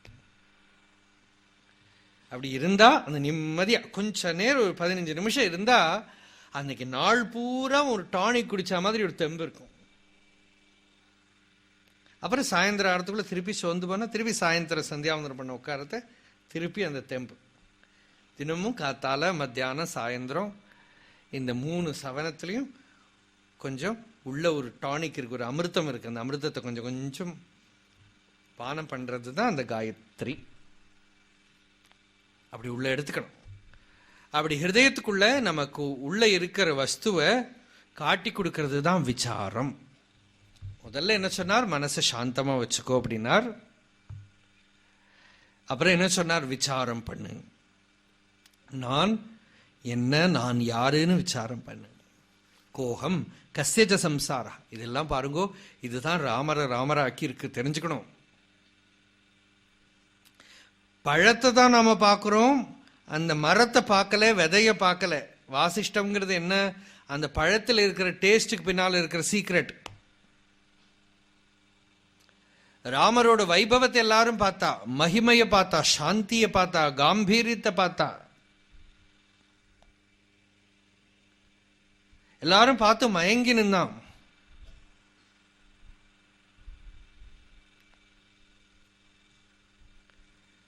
அந்த சாந்திக்கு பின்னால என்ன இருக்கு? இந்த ஞானம் இருக்கு.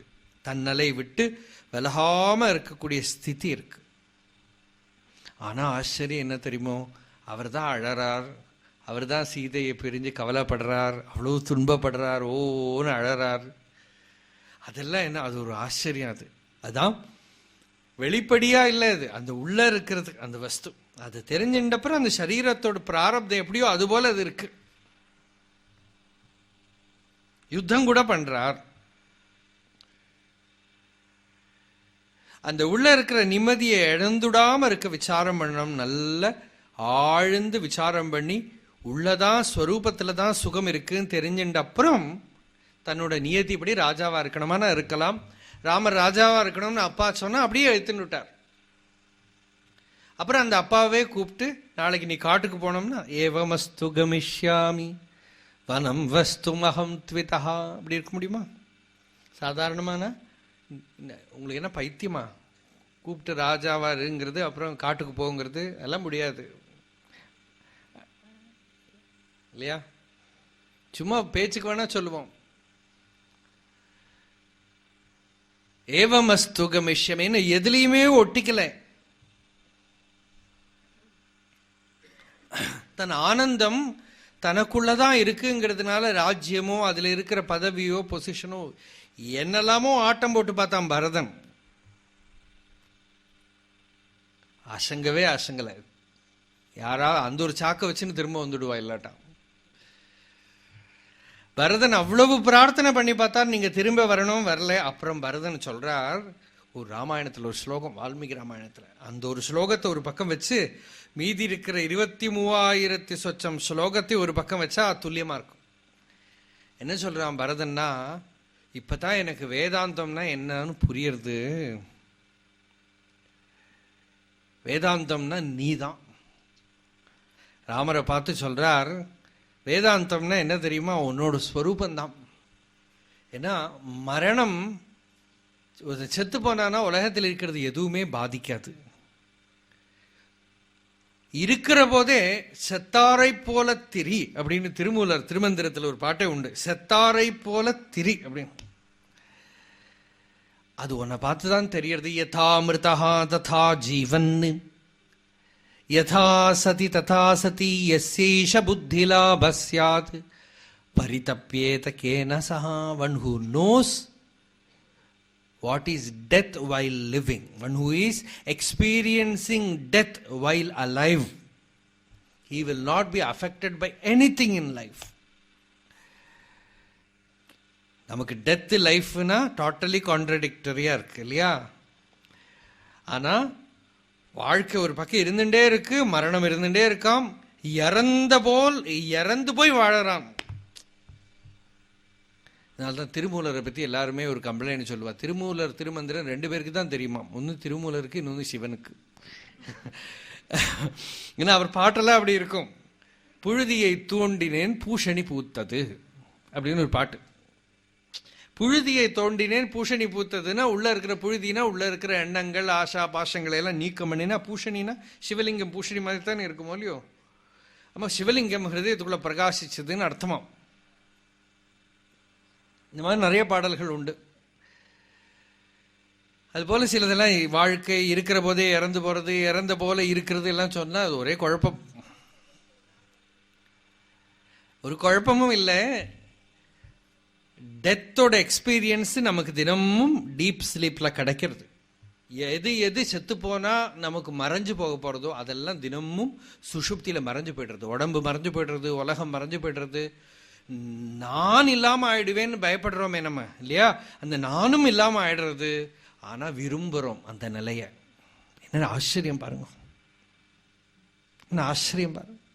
வேதாந்தம் பூராவும் சமாதிங்கிற ஒரு நிலையை பத்தி பேசவே இல்லை உபனிஷத்துலாம். டீப் ஸ்லீப்போட முடிஞ்சு போச்சு. இந்த சமாதியெல்லாம் பின்னால யோகிகள் தான் பேசினான். டீப் ஸ்லீப்போடே முடிஞ்சு போயிடுது. டீப் ஸ்லீப்லயே உனக்கு அதை ரிஃப்ளெக்ட் பண்ணினா உனக்கு சமாதி நல்லா வந்துடும். வேக்கிங் ஸ்டேட்ல அந்த நீ புரிஞ்சுடுவே உன்னோட ஸ்வரூப ஸ்திதியை. ஏன்னா உனக்கு இந்த உடம்பு மனசெல்லாம் தான் உன்னோட பெரிய சொத்து நினைச்சுட்டு இருக்கேன்னா அதெல்லாம் நம்மளை ஏமாத்தி விடுறது இல்லையா? ஒரு ஸ்டேஜ் முடிஞ்சா பாக்குறோம், பெரிய பணக்காரா, நிறைய கோடி கோடியா பணம் இருக்கு, ஹாஸ்பிட்டல்ல என்ன சௌகரியம் வேணா என்ன வேணா பண்ணி கொடுப்பா, நம்ம நிதர்சனமா பாக்குறோம், ஒன்னும் நடக்க மாட்டேங்கிறது. பட வேண்டிய பாடு பட வேண்டி வர்றது, செத்து போக வேண்டி வர்றது எல்லாம். அப்ப நமக்கு தெரியறது இந்த உடம்பு பிரகிருதி கையில இருக்கு. நம்ம ஸ்வரூபமோ அதை நாம உணர்ந்துட்டோமானா அது உடம்பு மனம் புத்தி எந்த பிரதிபந்தமும் இல்லாத பூர்ண வஸ்து. நம்ம உண்மையான நான்கிறதோட பொருள் என்ன அப்படின்னு ஆராய்ச்சி பார்க்க அந்த பொருள் சச்சிதானந்தம்.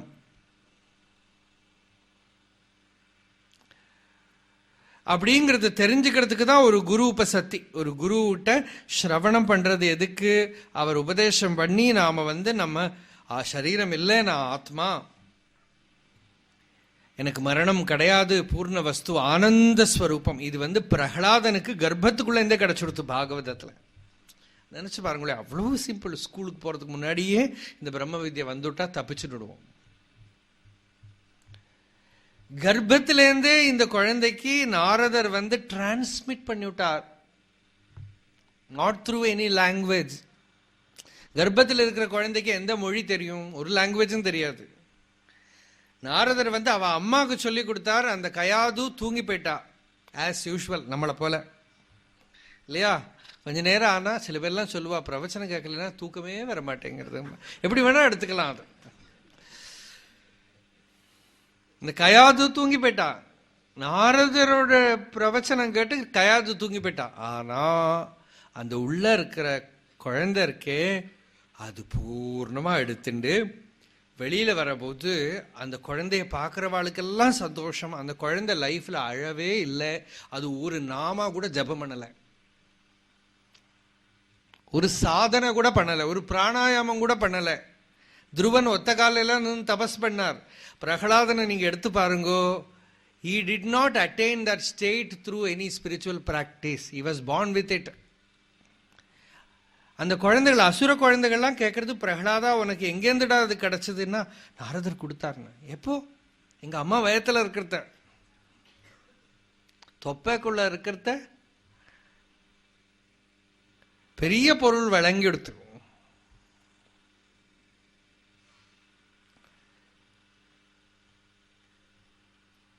அங்க இருக்கிற போதே அந்த வஸ்து பிரகாசமா எடுத்து. அதனால என்ன, அப்பா என்ன பாடுபடுத்தினாலும் சரி நிம்மதியா இருக்கும், சந்தோஷமா. அவ அப்பாக்கே ஆச்சரியம். கஸ்தே பலமித்தி.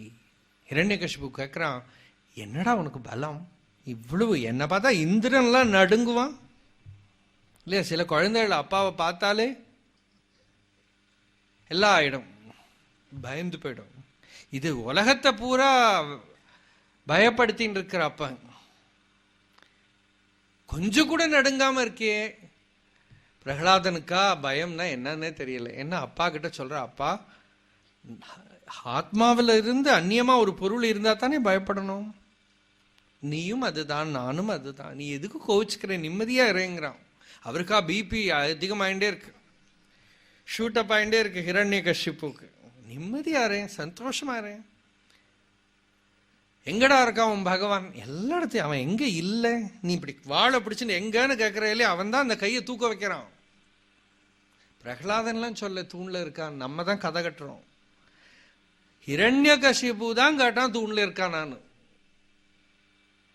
பிரகலாதனுக்காக தூண்லேருந்து பகவான் வரவே இல்லை, ஹிரண்யகசிபுக்காக தான் வந்தார். ஏன்னா பிரகலாதனுக்கு தூணும் துரும்பும் பிரபஞ்சமும் எல்லாம் ஹரிதான். அந்த பிரகலாத ஸ்துதியிலே வருது, தொம் வாயுரக்னிரவனிர்வியதம்பு மாத்ராஹ பிராணேந்திரியாணி ஹிருதயம் சிதனுக்ரஹஸ்ஸ சர்வம் த்வமேவ சகுணோ விகுணஸ்ஸ பூமன் நான்யத்வதஸ்தி யத் மனோ வஜசா நிருக்தம். தொம் வாயு அக்னி அவனி எல்லாம் நீதான். விண்ணாகி மண்ணாகி ஒளியாகி வழியாகி பூனாகி உயிராய் உண்மையுமாய் இன்மையுமாய் அப்படியெல்லாம் பாடினா இல்லையா. அந்த மாதிரி சகலதும் உன்னோட ஸ்வரூபமா இருக்கிறத நீ இதுவா இருக்கே அதுவா இருக்கேன்னு அவர் சொல்றதுக்கு ரெடியாவே இல்லை பிரகலாதம். சப்தாது விரமந்தி. பிரகலாதன் சொல்றான், எனக்கு பேசுறதுக்கே இல்லை. என்ன பேசுறதுக்கு என்ன இருக்கு, இருக்கிறது அந்த வஸ்து தான், முடிஞ்சு போச்சு. சகலதும் பகவானோட ஸ்வரூபம் அப்படி நிச்சயம் பண்ணின பூர்ணத்துவத்தில் இருக்கான் அந்த குழந்தை. அந்த பூர்ணத்துவம் எங்கிருந்து கிடைச்சது? குரு உபதேசம் பண்ணினார், அவ்வளவுதான். வாங்கினா. மனன நிதித்தியாசனங்கள் கூட பண்ணல, சிரவண மாத்திரத்தினால சாட்சாத்காரம். அவ்வளவு ஈஸி பாருங்க. பக்குவமா இருந்தால் அவ்வளவுதானா. சங்கராச்சாரியரே சொல்றார், மனனம் நிதித்தியாசனம்லாம் யாருக்கு பண்ணணும்னா அவ்வளவு பக்குவம் இல்லையானா அதை திருப்பி திங்க் பண்ணி அதை விசாரம் பண்ணி எல்லாம் பண்ணணும். ரொம்ப பக்குவமா இருந்தா கேட்டு முடிஞ்சு போச்சு, தத்துவமசி முடிஞ்சு போச்சு, போயிட்டு வா. சிஷ்யன் அப்புறமா நான் உங்களுக்கு என்ன பண்ணணும், ஐயனே அனந்த ஜன்மங்கள் எனதுளே என ஆண்டம் ஐயனே உபதேசிக்க வெளிவந்த குருவே போற்றி உய்யவே முக்தி நல்கும் உதவிக்கு ஓர் உதவி நாயேன் செய்யுமாறொன்றும் காணேன் திருவடி போற்றி போற்றி உன் சரணத்தில் விழுந்து நமஸ்காரம் பண்ணுறதை தவிர எனக்கு ஒன்றும் தெரியலை. ஏன்னா கொஞ்சோண்டு ஒரு கிளிம்ஸ் வந்து கொடுத்தேன். அந்த சந்தோஷத்தில் குரு கிட்ட சொல்கிறார், நீ இப்படி கொடுத்துட்டியே எனக்கு அந்த நிலையை, நான் உனக்கு என்ன கைமாறு பண்ணுவேன் அப்படின்னு கேட்கறத குரு சொல்கிறார், இப்படி அலத்தாம போ. சிஷ்யன் இவ்வாறு கூற தேசிகன் மகிழ்ந்து நோக்கி முதல்ல சந்தோஷப்பட்டார். அப்புறம் கிட்டவா எனவே அழைத்து துஷ்டமாம் தடைகள் மூன்றம் தொடராத வண்ணம் ஸ்வரூபஜான நிஷ்டனாயிருப்பாயாகில் நீ செய்யும் உதவியாமே. நீ எனக்கு உபகாரம் என்ன பண்ணணும்னா அந்த நிலை விட்டு விலகாம இப்படி அப்படின்னு பேசின்னு இருக்காத, அந்த நிலை விட்டு விலகாம அதிலேயே இருப்பா. தானா இருத்தல், தானா தன் ஸ்வரூபத்துல கலையாம இருக்கிறது தான் நீ எனக்கு பண்ற உபகாரம். சச்சிதானந்தமாவே இரு, பூர்ண வஸ்துவாவே இரு, ஆனந்தமா இரு, ஆத்மஸ்வரூபமாய் அப்படின்னு அந்த குரு ஆசீர்வாதம் பண்றார். விசாரத்தினால ஒரு சிஷ்யன் அடைய வேண்டியது இதுதான். அனஷ்டமந்தகாரேஷு பகுதேஜஸ்வஜிம்மிதம் பஷ்யத்யபி வியவஹிதம் விசாரஹா சாருலோச்சனம். எத்தனை பெரிய இருட்டுக்குள்ளேயும் அது பிரகாசிக்கிறது. பெரிய ஜோதியை விட அது பெரிய ஜோதியா இருக்கு. எல்லாத்தையும் அதனாலதான் தெரிஞ்சுக்கிறோம், ஆனா அது தெரியல. என்ன ஒரு ஆச்சரியம். எல்லாமே எப்படி தெரியறதுன்னா தெரிஞ்சுக்கிறவன் ஒருத்தன் இருந்துன்னு தான் தெரியறது. ஆனா அந்த தெரிஞ்சுக்கிறவனை பார்க்கவே மாட்டேங்கிறோம். நான் சொல்லிட்டு இருக்கோம், இந்த நான் யாருங்கிற கேள்வியே கேட்கல இல்லையா? என்னெல்லாமோ கேள்வி எல்லாம் கேட்கறான் சயின்டிஸ்ட்லாம். ஒரு ஆப்பிள் தலையில விழுந்து ஒருத்தருக்கு ஏன் கீழே விழுந்தது, சைடில் விழல, அப்படி ஒரு கேள்வி கேட்டார். தேங்காய் விழுந்து அதெல்லாம் கேட்டிருக்கவே முடியாது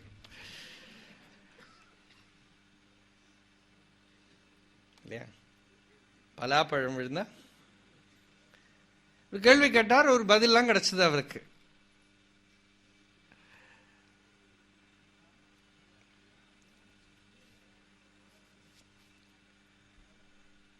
இந்த மாதிரி கேள்வியெல்லாம் கேட்கிறா. ஆனா இந்த கேள்வி கேட்கக்கூடிய நான் யாரு? இதுக்குள்ள எத்தனை சாவு பார்க்கிறோமே. யார் செத்து போறதுன்னு என்ன? யாரு செத்து போறான்? சரீரத்தை போய் எரிச்சுட்டு வந்துடுறோம். இதுக்குள்ள இருந்த ஆசாமி எங்க? சாமி எங்க? இதுக்குள்ள யாரோ இருந்தாலே, கண்ணாலும் நம்மளை பார்த்தாலே இல்லையா? தலை இப்போ வர கொசு கடிச்சா கூட தாங்காதவர் அப்ப போய் நெருப்பு வச்சா கூட பெசாம இருக்காரு. அப்பனே கொஞ்சம் பார்த்து வை, சுடுறது அப்படின்னு சொல்லியே இல்லையா? ஏன் சுட மாட்டேங்கிறது? அதுக்குள்ள இருக்கிற ஏதோ ஒரு பொருள் போச்சு. அது என்ன? அது இப்ப இருக்கே, அதுதானே வித்தியாசம். இப்ப இருக்கு, ஸ்மசானத்துல போய் எரிக்கிற போது அது இல்லை. இப்ப இருக்கே, அது என்ன? இப்பதான் கேட்கணும். செத்தப்புறம் கேட்டு பிரயோஜனம் இல்லை.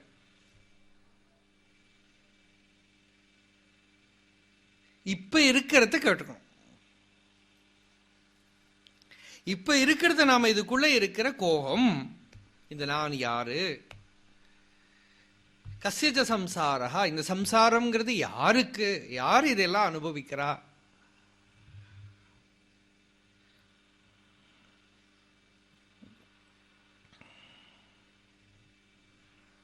இது எப்படி வந்தது? இப்படி விசாரம் பண்ண இதுக்கெல்லாம் மூலமா இருக்கிற என்னோட ஸ்வரூபம் என்ன, எல்லாத்தையும் அனுபவிக்கக்கூடிய நான் யாரு அப்படின்னு கேட்டா, மெதுவா மெதுவா அந்த விசார தெளிவு ஏற்பட உள்ளே இருக்கிற அந்த தோஷங்கள்லாம் நிவர்த்தமாய் மனசு சாந்தம். முதல்ல என்ன சொன்னோம்? சமம். அப்புறம் விசாரம். விசாரம் பல டைமென்ஷன்லையும் குரு கிட்ட இருக்கிற போது விசாரம் நடக்கும்.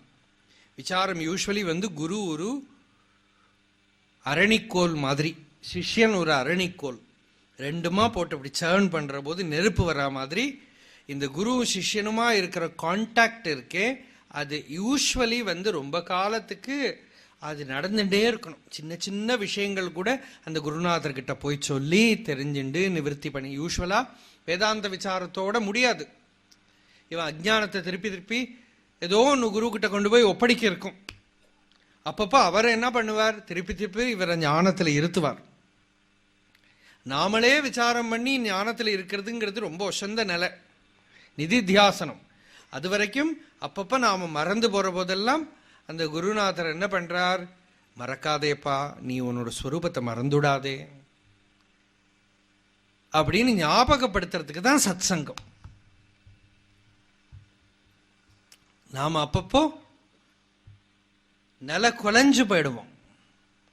அப்போ திருப்பி நம்மளை அந்த நிலையில இருத்துறதுக்கு அந்த சத்குரு கிட்ட போய் எல்லாத்தையும் சொல்ற போது அதுக்குள்ள எல்லாத்துலயும் அவர் என்ன பண்றாரு, இந்த பூனை 4 காலில் வந்து நிக்கிற மாதிரி, எங்கேருந்து விழுந்தாலும் 4 காலில் வந்து நிக்கிற மாதிரி, எந்த ப்ராப்ளத்தை கொண்டு உள்ள போட்டாலும் அந்த ப்ராப்ளம் சுத்தி அடிச்சு வந்து ஆத்மாவில் கொண்டு நிறுத்துறது, அந்த நிம்மதியில கொண்டு வந்து நிறுத்துறது. நமக்குள்ள எந்த ப்ராப்ளமும் இல்லைன்னு காட்டி தரத்துக்கு தான் அந்த சத்குருநாதர் தேவை. நம்மளை ப்ராப்ளத்தை சால்வ் பண்றதுக்கு இல்லை அவர், he is there to dissolve the problem. Solve பண்றதுக்கு நம்ம உலகத்துல பல பேர் இருக்கா இல்லையா, ஒரு ப்ராப்ளத்தை சால்வ் பண்ணி இன்னொரு ப்ராப்ளத்துல கொண்டு விட்டுடுவான். அதுக்கப்புறம் இன்னொரு ஆளுகிட்ட போகணும். ஒரு டாக்டர்கிட்ட போனா வயத்து வலின்னு போனார், அது தலைவலியை விட்டுடுத்து. அப்போ டாக்டர் வயத்த வலி போயிடுது, இப்போ தலைவலிக்கிறது. அது என்னால் இல்லை, you have to go to head specialist அப்படின்னு வேற ஒரு ஸ்பெஷலிஸ்ட். ஸ்டொமக் ஸ்பெஷலிஸ்ட் வேற, ஹெட் ஸ்பெஷலிஸ்ட் வேற, கிட்னி ஸ்பெஷலிஸ்ட் வேற, ஹார்ட் ஸ்பெஷலிஸ்ட் வேற, இங்கேருந்து அங்கேருந்து இங்கே அனுப்பின்னு இருப்போம். அந்த குரு கிட்ட எல்லாத்தையும் ஒப்படைக்கிறோம். விசாரம்ங்கிறது கண்டினியூஸ். உள்ள இருக்கிற தோஷங்கள்லாம் வெளியில வரும். இந்த பாலாழி கடையிற போது விஷம் வெளியில வர மாதிரி, விஷம் வெளியில வர மாதிரி நம்ம வாழ்க்கையில் இருக்கிற ப்ராப்ளம்ஸ். ஏன்னா வாழ்க்கைனா you are out for trouble. இந்த உலகத்தில் பறக்கிறதையே ட்ரபிள் கூட. சில கடையில எல்லாம் போய் சாமானம் வாங்கினா ஃப்ரீன்னு ஒரு ஸ்டிக்கர் ஒட்டியிருப்பான் இல்லையா, அது மாதிரி சம்சாரம் உலகத்தில் பிறந்தா ஃப்ரீ கிடைக்கிறது என்ன, இந்த ப்ராப்ளம் எல்லாம் தான். கேட்கவே வேண்டாம், ஃப்ரீ. அது கேட்காமே கொடுத்துடுவா கூட. அதுபோல சின்ன இதுலேருந்து ஆரம்பித்து எவ்வளோ பெரியவாளை பார்த்தாலும் எவ்ரிபடி ஹேஸ் ப்ராப்ளம். தேவலோகத்தில் கதைகள்லாம் நீங்கள் படிச்சீங்கன்னா இந்திரனும் அசுராலும் சண்டை போட்டுட்டே இருக்கா. வேத காலத்துலேருந்து இருக்கு. தேவாசுரா சங்கத்தாசன், தேவர்களும் அசுரர்களும் சண்டை போட்டு இருந்தா அப்படின்னு வேதம் அடிக்கடி சொல்றது, புராணங்கள்ல இருக்கு. எதுக்கு அந்த கதையில இது வருதுன்னாக்கா, செத்து போனப்புறம் அங்கே போகிறதுக்கு டிக்கெட் வாங்காதே, அங்கேயும் இதே ப்ராப்ளம் தான். அப்படி இங்கேயே சொல்லி தரத்துக்கு தான். டிக்கெட் வாங்கி அங்கே போய் சந்தோஷமா இருக்கலாம்னு நினச்சிக்காத, ஏதோ அங்கே டான்ஸு பாட்டெல்லாம் மட்டும்தான் இருக்குன்னு நினச்சிக்காத, இதெல்லாம் இருக்கு, இந்த ப்ராப்ளம் எல்லாம் இருக்கு. அங்கே போனாலும் தீஸ் திங்ஸ் வில் கண்டினியூ. அதனால இங்கேயே முழிச்சுக்கோ, இங்கேயே தப்பிச்சுக்கோ, பார்த்துக்கோன்னு சொல்றதுக்கு தான் இந்த கதைகள்லாம். இந்திரனோட பதவியில கூட சேஃப்டி கிடையாது, செக்யூரிட்டி கிடையாது. அதனால ஜாகிரதா உத்திஷ்டதா, ஜாகிரதா பிராப்பியவரான் நிபோதத. உபனிஷத் சொல்றது முழிச்சுக்கோப்பா, திருப்பி தூங்கி விடாதே, ஞானிகளை அணுகி இந்த சத்தியத்தை தெரிஞ்சுக்கோ.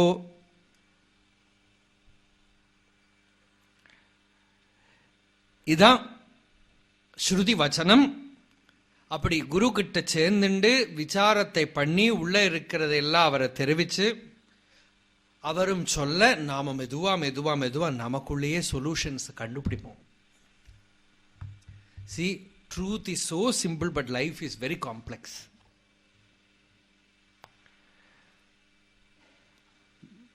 ஆத்ம தத்துவம்ங்கிறது ரொம்ப சிம்பிள். ஆனா ஒவ்வொரு வியக்தியோட லைஃப் இருக்கு பாருங்க, ஒரே ஜட்டிலம், காம்ப்ளெக்ஸ். ஒருத்தரோட மாதிரி இன்னொருத்தரோடது இல்லை. நெக்ஸ்ட் மொமெண்ட் என்ன ப்ராப்ளம் வரும் தெரியாது. இந்த கர்மா இருக்கே, பகவானே கீதையில சொன்னார், கஹனா கர்மனோ கதி. இந்த கர்மாவோட கதி இருக்கே, அது ரொம்ப இன்ஸ்க்ரூட்டபிள். அதை அவுக்கிறது இருக்கே, அதுதான் சாதனைங்கிறது. அதை எல்லாத்தையும் எரிக்கிறதுக்கு ஒரே நெருப்பு தான், வச்சு கொளுத்த வேண்டியதுதான் ஞானம்ங்கிற அக்னினால. நெருப்பு வைக்க முடியலையா, அந்த குருநாதர் கிட்ட போய் நின்றுண்டு கொஞ்சம் ஏற்றி விட்டேன், வாலில் ஏற்றி விடுற ஹனுமானுக்கு ஏற்றி விட்டா மாதிரி அவர் கொளுத்தி விடுறதுக்கு தான் நெருப்பு. நெருப்பை வச்சு கூட.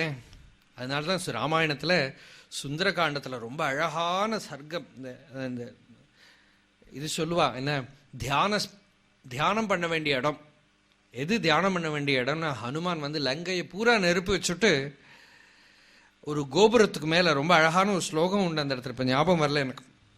இந்த ஒரு கோபுரத்து மேலே வலது கால் கீழே போட்டுண்டு இடது கால் மேலே வச்சுண்டு இப்படி கை வச்சுண்டு பேக்கில் வாலில் நெருப்பு சுற்றி வர நெருப்பு, அந்த நெருப்புக்கு நடுவில் அப்படி விஜயம் எல்லாத்தையும் எரிச்சுட்டு உட்காந்துட்டு இருக்கார். அது வந்து தியானத்துக்கு உகந்த மூர்த்தியும்பா. எதுக்குன்னாக்கா இந்த சம்சாரத்தை பூரா கொளுத்தி விட்டு அதுக்கு நடுவில் ஆனந்தமாக உட்காந்துட்டு இருக்கிற அந்த ஜீவன் முக்தருக்கு ஒரு சிம்பல். அவர் எல்லாத்துக்கும் நெருப்பு வச்சு கொளுத்தி விட்டு எரிச்சு பொசுக்கி ஞானாக்னி சர்வகர்மாணி பஸ்மசாத் குருத்தே அர்ஜுனா. அந்த மாதிரி எல்லாத்தையும் பஸ்மமா பண்ணிவிட்டு அதுக்கு நடுப்புல அப்படி லாங்கூல கிருதார்ச்சிமாலி ரராஜத ஆதித்யவார்ச்சிமாலி அப்படின்னு முடியும் அந்த ஸ்லோகம். அந்த வாலில் ஒரு நெருப்பை வச்சுட்டு ஜொலிச்சாராம். எப்படி ஜொலிக்கிறார்னா ஆதித்யவார்ச்சிமாலி, அந்த ஜொலிக்கக்கூடிய சூரியனை போல ஜொலிச்சுண்டு அந்த அக்னிக்கு நடுப்புல அப்படி உட்கார்ந்துட்டு இருந்தார் ஹனுமான் அப்படின்னு ஒரு ஸ்லோகம். அப்போ அது வந்து ஒரு சிம்பல். எதுக்கு சிம்பல்னா தியானத்துக்கு, அந்த தியானம் பண்ண வேண்டிய மூர்த்தியாகவே அது சொல்லப்படுறது.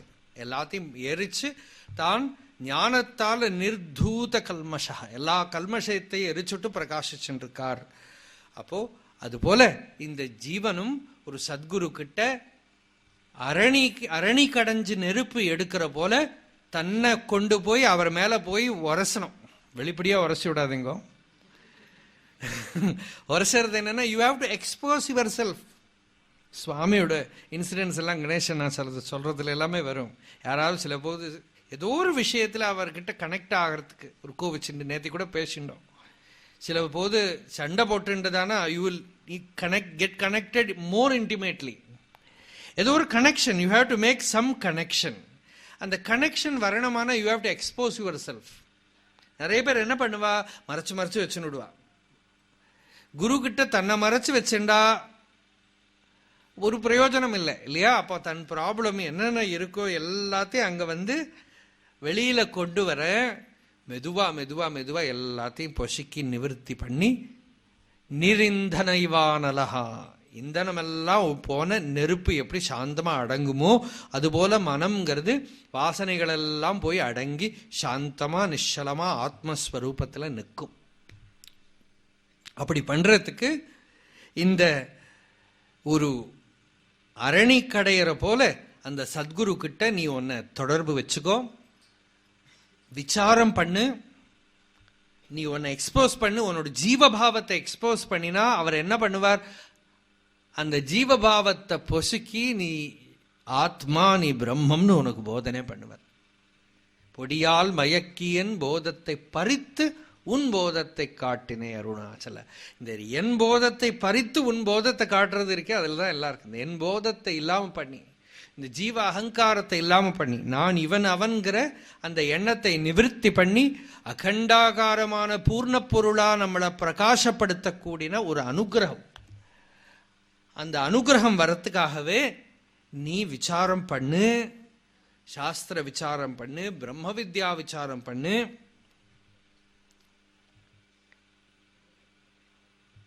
மெதுவா அந்த விசாரத்தினால உள்ள ஒரு சாருலோச்சனம், ஒரு தெளிவான ஒரு கண் உள்ள திறக்கும். அப்புறம் அடுத்தது சொன்னார், சந்தோஷோ ஹி பரம் ஸ்ரேயா சந்தோஷ சுகமுச்யதே சந்துஷ்ட பரமப்யேதி விஸ்ராமம் அரிமர்தன. ஹே ராமா, லைஃப் ரொம்ப சிம்பிளிஃபை பண்ணிக்கணும்பா. மேக்சிமம் டைம் எதுக்கு போகிறது, சம்பாதிக்கிறதுக்கு, ஏதோ அடையறதுக்கு, என்னெல்லாமோ பண்ணுறதுக்கு, அது கொஞ்சம் கம்மி பண்ணிக்குவேன்.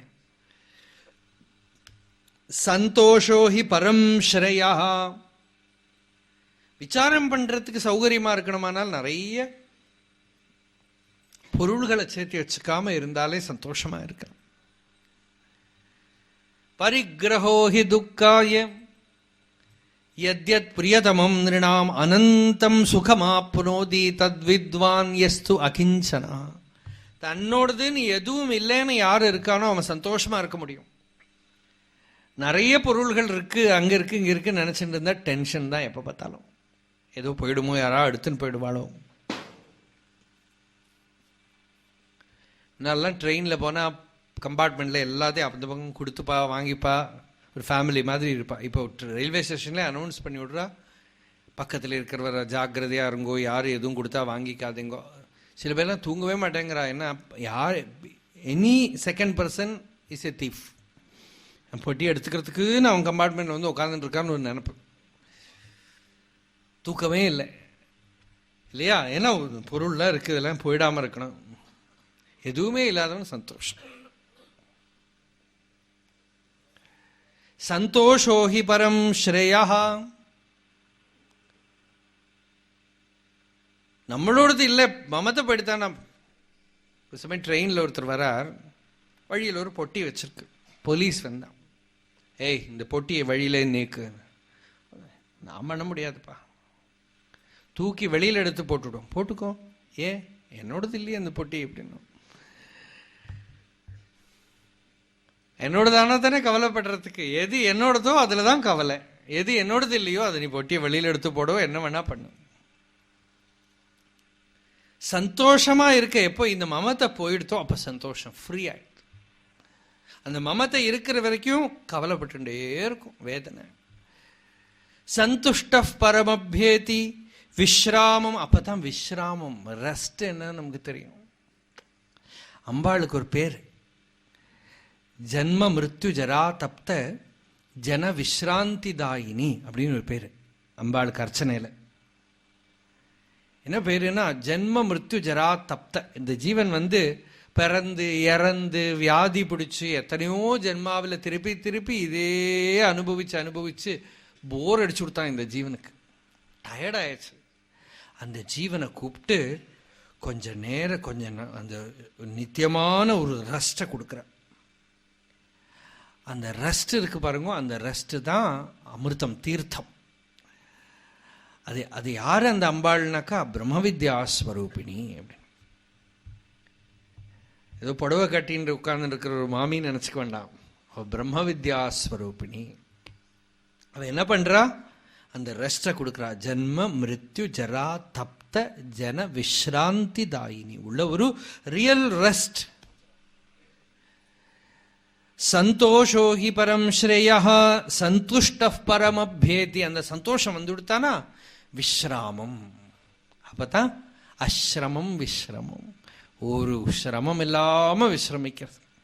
வாஸ்தவமா you will be able to rest even if you work incessantly. இல்லாட்டா நமக்கு ரெஸ்ட்னா என்ன அர்த்தம், பிசிக்கல் ரெஸ்ட் தான் இல்லையா? அது பண்ணாம இருக்கிறது ரெஸ்ட்னு நினைச்சுக்கிறோம். ஈஸ்வரன் ரமண பகவான் ஒரு இடத்துல சொன்னார், ஞானம் வந்துடுத்துனா சில பேர் வந்து ஒரு வேலையும் பண்ணாமல் இருக்கணும்னு நினச்சிக்கிறா. வேலை பண்ணுறவன்லாம் அப்புறம் அஜ்ஞானியாக போயிடுவான். ஈஸ்வரனே பெரிய அஜ்ஞானியாக போயிடுவான். ஏன்னா ரெஸ்ட் இல்லாமல் வேலை பண்ணிட்டு இருக்கார் அவர் அஜ்ஞானியாக போயிடுவார். அதனால வேலை பண்ணப்படாதுன்னு இல்லை, ஞானிக்கு தான் வேலை பண்ண முடியும். ஞானி ரெஸ்ட்ஃபுல்லாக இருந்துட்டே வேலை பண்ணிட்டு இருப்பார். அவர் என்ன வேலை பண்ணினாலும், எத்தனை காலம் வேலை பண்ணாலும், லைஃப் டைம் பூரா வேலை பண்ணிட்டு இருந்தாலும் he is always in eternal rest. அந்த ஒரு ஸ்டேட் வந்து கொடுத்தானால் அவ்வியம்னு பேர் அதுக்கு. வியம்னாக்கா தீர்ந்து போகிறது, செலவு. அவ்வியம்னாக்கா செலவாகாததுன்னு அர்த்தம். செலவாகவே ஆகாது, நீங்கள் எத்தனை எடுத்தாலும் அது பூர்ணமாக இருக்கும். அந்த மாதிரி ஒரு எனர்ஜி ரெசர்வாயரை எப்போ தொட்டுட்டோமோ then you can even fight. அதுதான் அர்ஜுனன் கிட்ட பகவான் சொல்ற, போய் ஷூட். ஏன் பகவானே, தப்பு இல்லையா, அதெல்லாம் நான் பார்த்துக்கிறேன், போய் பண்ணிட்டு வா. ஐயோ பகவான் இவாளையெல்லாம் கொல்லண்டாமா, நான் தான் பண்ணிட்டு இருக்கேனே. சம்ஹார மூர்த்தியா இல்லையா? சம்ஹாரம் பண்ற போது ஈஸ்வரன் வந்து எப்படி பண்றாருன்னு சங்கராச்சாரியர் சொல்றார். கிம் ப்ரூமஸ்தவ சாஹசம் பசுபதே கஸ்யாஸ்தி சம்போ பவத் தைரியம் ச ஈதிருஷம் ஆத்மனஸ்திதிரியம் ச அன்யைஹி கதம் லப்யதே ப்ரஷ்யத்தேவகணம் த்ரசன் முனிகணம் நஷ்யத் பிரபஞ்சம் லயம் பஷ்யன் நிர்பய ஏக ஏவ விஹரதி ஆனந்த சாந்திரோ பவான். அந்த சம்ஹார தாண்டவம் பண்ற போது ஆனந்த சாந்திரஹா, ஆனந்த கூத்து பண்றானா. சம்ஹாரம் தான் பண்றானா, அது உனக்கு தானே சம்ஹாரம். சம்ஹாரம் ஆனதுக்கு அப்புறம் தான் தெரிய போறது உனக்கு அதோட இஃபெக்ட். அது நிம்மதி தான். அது ஆனந்த சாந்திரோ பவான். நடராஜன் அப்படி ஆனந்தமா ஆடுறார். அவர் என்ன பண்ணிட்டு இருக்கார்? சம்ஹாரம் பண்ணிட்டு இருக்கார். தத்துவத்தை உணர்ந்ததுக்கு அப்புறம் உனக்கு வேலை என்னவோ யுத்தம் பண்ண. worst example that can be given is to fight. என்னக்கா நம்ம அதுக்கப்புறம் ஏதோ கேட்டுருப்போம், பூஜை பண்ண முடியுமா எல்லாம் கேட்டுருப்போம். ஞானத்தை அடைஞ்சதுக்கு அப்புறம் குடும்பத்துல எல்லாம் வேலை பண்ண முடியுமா? யுத்தமே பண்ணலாம்ப்பா. அப்புறம் என்ன? இல்ல கேட்டேன்.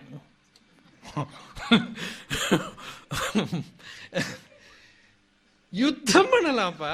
You can fight, you can kill. தெரியுமா கீதையில என்ன சொன்னார் பகவான்? நாளைக்கு யாராவது எங்கிட்ட சண்டைக்கு வர போறா, நான் சொல்ல. பகவான் கீதையில சொன்னார், எஸ்ய நாஹங்கிருதோ பாவோ புத்திர் எஸ்ய ந லிப்யதே ஹத்வாபி சைமான் லோகான் ஹந்தி ந நிபத்தியதே. நான் கமெண்ட்ரி கொடுக்க மாட்டேன்ப்பா, நீங்க வேணா கீதை போய் பார்த்துங்க. மீனிங் சொன்னா அது நாளைக்கு எனக்கு ப்ராப்ளமா போயிடும். நீங்க போய் பார்த்து படிச்சு பாருங்க.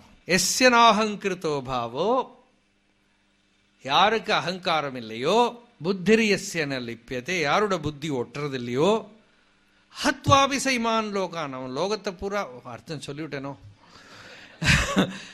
ஹத்வாபி சைமான் லோகான் நஹந்தி, அவன் ஒன்னும் பண்ணலேப்பா. அவ்வளவு ஃப்ரீடம் தெரியுமா? அப்படின்னு அந்த தப்பு பண்றவாள இதை யூஸ் பண்ணுவாளே அப்படின்னா, இல்லாட்டா அவன் தப்பு பண்ணாமே இருக்க போறான், இதை எடுத்துன்னு பண்ணட்டுமே, இதை எடுத்துன்னு பார்க்கட்டும், ஒரு தப்பு பண்ண முடியாது. அவன் என்ன பண்ணணுமோ அதுதான் பண்ண முடியுமே தவிர, without ego you can not have voluntary action. The moment ego is removed, only in spontaneity you can act. Whatever is in you, that alone will come. அவ்வளவுதான். என்ன இருக்கோ அப்படித்தான், எதுவா இருக்கோ அதுதான்.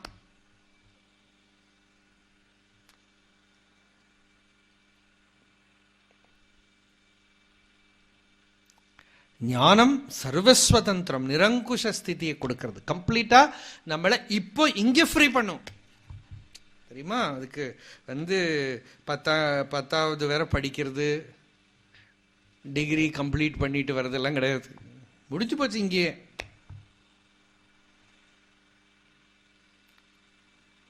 கொடுத்தாச்சு, ஆச்சு, நீ வரவே வேண்டாம். அப்புறம் அந்த மாதிரி ஒரு ஃப்ரீடத்தை அது கொடுக்கிறது. அந்த சந்தோஷம் வரபோது கம்ப்ளீட் ரெஸ்ட் உள்ள வர்றது. அந்த ரெஸ்ட் மென்டல் ரெஸ்ட் இல்லை. It is not the rest of the mind. Even mind can be active, the body can be active, brain can be active. While all the instruments are active, you are in rest. அது எப்படி? நீ பார்த்து தான் தெரிஞ்சுக்கணும். உபாதிகள் எல்லாம் ஆக்டிவா இருந்துட்டும் rest இருக்கணுமானால், இதெல்லாம் transcend பண்ணி, மைண்டோட பிளேனை டிரான்சென்ட் பண்ணி ஒரு ஸ்திதி இருக்கு. அந்த வஸ்துவோட ஸ்வபாவம் அது. அது நீங்க கிரியேட் பண்றது இல்லை. அது it is not created through your meditation. It is the nature of the self. அதை தெரிஞ்சுக்கிற போது அந்த தெரிஞ்சின்றவர் இருக்காரு, எப்ப பார்த்தாலும் சந்தோஷமா, ரெஸ்ட்ஃபுல்லா, விஸ்ரமமா, சாந்தமா, நிம்மதியா, நிறைவோட.